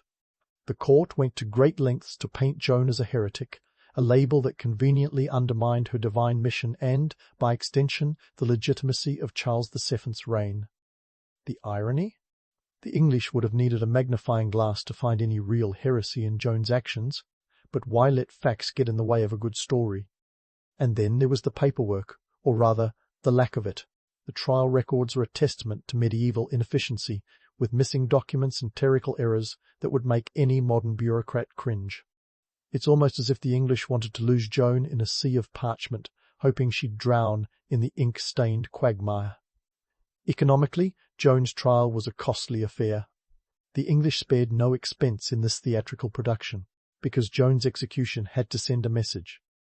It wasn't just about silencing her, it was about warning others who might dare to challenge English claims to the French throne. The trial was a spectacle, complete with high drama and moral grandstanding, a medieval morality play where the outcome was preordained. The climax of this tragic farce came on May 30, 1331. Joan, found guilty of heresy, was sentenced to death. She was led to the old market square in Rouen, where she was burned at the stake, an execution as public as it was brutal. The cost of her trial and execution was no longer measured in livres or lives. It was a moral and spiritual price, paid with the extinguishing of a light that had shone so brightly. Yet, if the English thought they could erase Joan's legacy with fire and ash, they were sorely mistaken. Her death only cemented her status as a martyr, a symbol of resistance and faith. The trial, intended to discredit her, ultimately backfired, transforming Joan into a legend that would outlive her tormentors. In the years following her death, Joan's story took on a life of its own, evolving into a narrative of redemption and justice. The myth of Joan as the Maid of Orleans, the warrior saint, was now inextricably linked with her martyrdom, and while the English might have won the Battle of Rouen, they lost the war for hearts and minds. Joan's trial and execution were a microcosm of the political machinations of the 100 Years' War, a conflict where the lines between right and wrong were as blurred as the ink on Joan's trial transcripts. It was a reminder that history is often less about what happened and more about who gets to tell the story. As we leave Joan on the pyre, it's important to remember that her trial was not the end, but a turning point. In the years to come, her legacy would inspire countless others to rise against oppression and tyranny. But for now, her story waits in the wings, ready for its next act. Joan's story, far from ending in that infamous blaze, was only just beginning to smoulder in the annals of history. It's a testament to the ironic twists of fate that Joan's demise at the hands of her captors only fanned the flames of her legend. The English and their Burgundian allies may have snuffed out her life, but they inadvertently ignited a narrative that would outlast their reign and echo through the corridors of time. The name Joan of Arc became synonymous with martyrdom, a public relations coup that neither the English nor their allies had anticipated. Her legacy, that of a teenage peasant girl who dared to challenge the might of kingdoms, was a potent cocktail of myth and reality that no medieval spin doctor could have concocted better. Within 2 decades of her execution, the tables had turned dramatically. France was on the rise. In 1456, A mere 25 years after her death, the Catholic Church, perhaps feeling a pang of guilt or a whiff of political opportunity, decided to revisit her trial. The proceedings, known as the nullification trial, were less about Joan's innocence. Everyone who mattered already knew she was railroaded, and more about the Church covering its bases. After all, nothing says, "Oops, our bad," like posthumously declaring someone innocent. The economic and political implications of Joan's rehabilitation were significant. By the time of the retrial, Charles VII, the once dithering Dauphin she had helped crown, was solidly perched on the French throne. France was slowly but surely reclaiming its territories, and the 100 Years' War was winding down. Declaring Joan a martyr served multiple purposes. It bolstered French national pride, provided a moral victory over the English, and reinforced Charles VII's legitimacy. The Church, keen to stay on the right side of history, was more than willing to play along. As for the English, they had to eat a proverbial pie of humble origins, realizing that burning Joan had turned her into a symbol they could never extinguish. Joan's sainthood, however, was a long time coming. It wasn't until 1920, nearly 5 centuries after she became one with the ashes, that she was canonized by Pope Benedict XV. Why the delay? Well, the Church doesn't rush these things. It's like waiting for a fine wine to age, except with more paperwork and fewer corks. The canonization was the culmination of a long campaign by French nationalists and Catholic revivalists, who saw Joan not just as a saint, but as the embodiment of French resilience. Her transformation from heretic to saint was a masterclass in historical rebranding, a medieval makeover that would make any PR firm proud. Economically, Joan's life and subsequent legend had ripple effects that were felt far and wide. Her victories at Orléans and beyond helped to rejuvenate the French economy, which had been teetering like a juggler on a unicycle. The lifting of sieges and the bolstering of morale translated into increased trade and stability, factors that were crucial for a country trying to rebuild after decades of war. The psychological impact of Joan's legacy was just as profound. She became a symbol of hope and unity, a rallying point for a nation that had been fractured by internal strife and external threats. Politically, Joan's story served as a cautionary tale about the power of belief and the dangers of underestimating the little guy, or in this case, girl. Her rise from obscurity to national hero was a reminder that history is often shaped not by the grand generals or the crowned heads, but by the seemingly inconsequential individuals who dare to believe they can make a difference. It's a narrative that resonates even today, in a world where the underdog story is still celebrated and where the power of conviction can topple empires. As for the myths surrounding Joan, they are as fascinating as they are misleading. The image of Joan as a sword-wielding warrior saint is one that's been romanticized over the centuries. In truth, her strength lay not in her martial prowess, but in her unyielding spirit and unwavering faith. She wasn't leading charges with a blade. She was leading them with belief, with the sheer force of her personality and the inspiration she provided to those around her. Her real armor was not made of metal but of conviction, a lesson that's as relevant today as it was in the 15th century. In the end, Joan of Arc's story is one of transformation, of a peasant girl who became a military leader, a heretic who became a saint, and a martyr who became an icon. Her legacy is a reminder of the enduring power of narrative, of how stories can transcend time and place, reshaping the past and influencing the future. Joan's tale is not just a chapter in the history books, it's a testament to the indomitable human spirit, to the idea that one person, armed with nothing more than faith and a fiery determination, can indeed change the world. So as we wrap up this journey through Joan's life, let's take a moment to appreciate the complexity and the contradictions of her story. She was a symbol of French nationalism and a saint of the Catholic Church, a warrior in armor and a girl with a vision.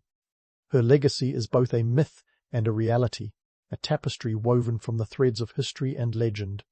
And in that tapestry, Joan of Arc remains a vibrant, indelible figure, a beacon of hope and a reminder that the spirit of resistance, once kindled, never truly dies.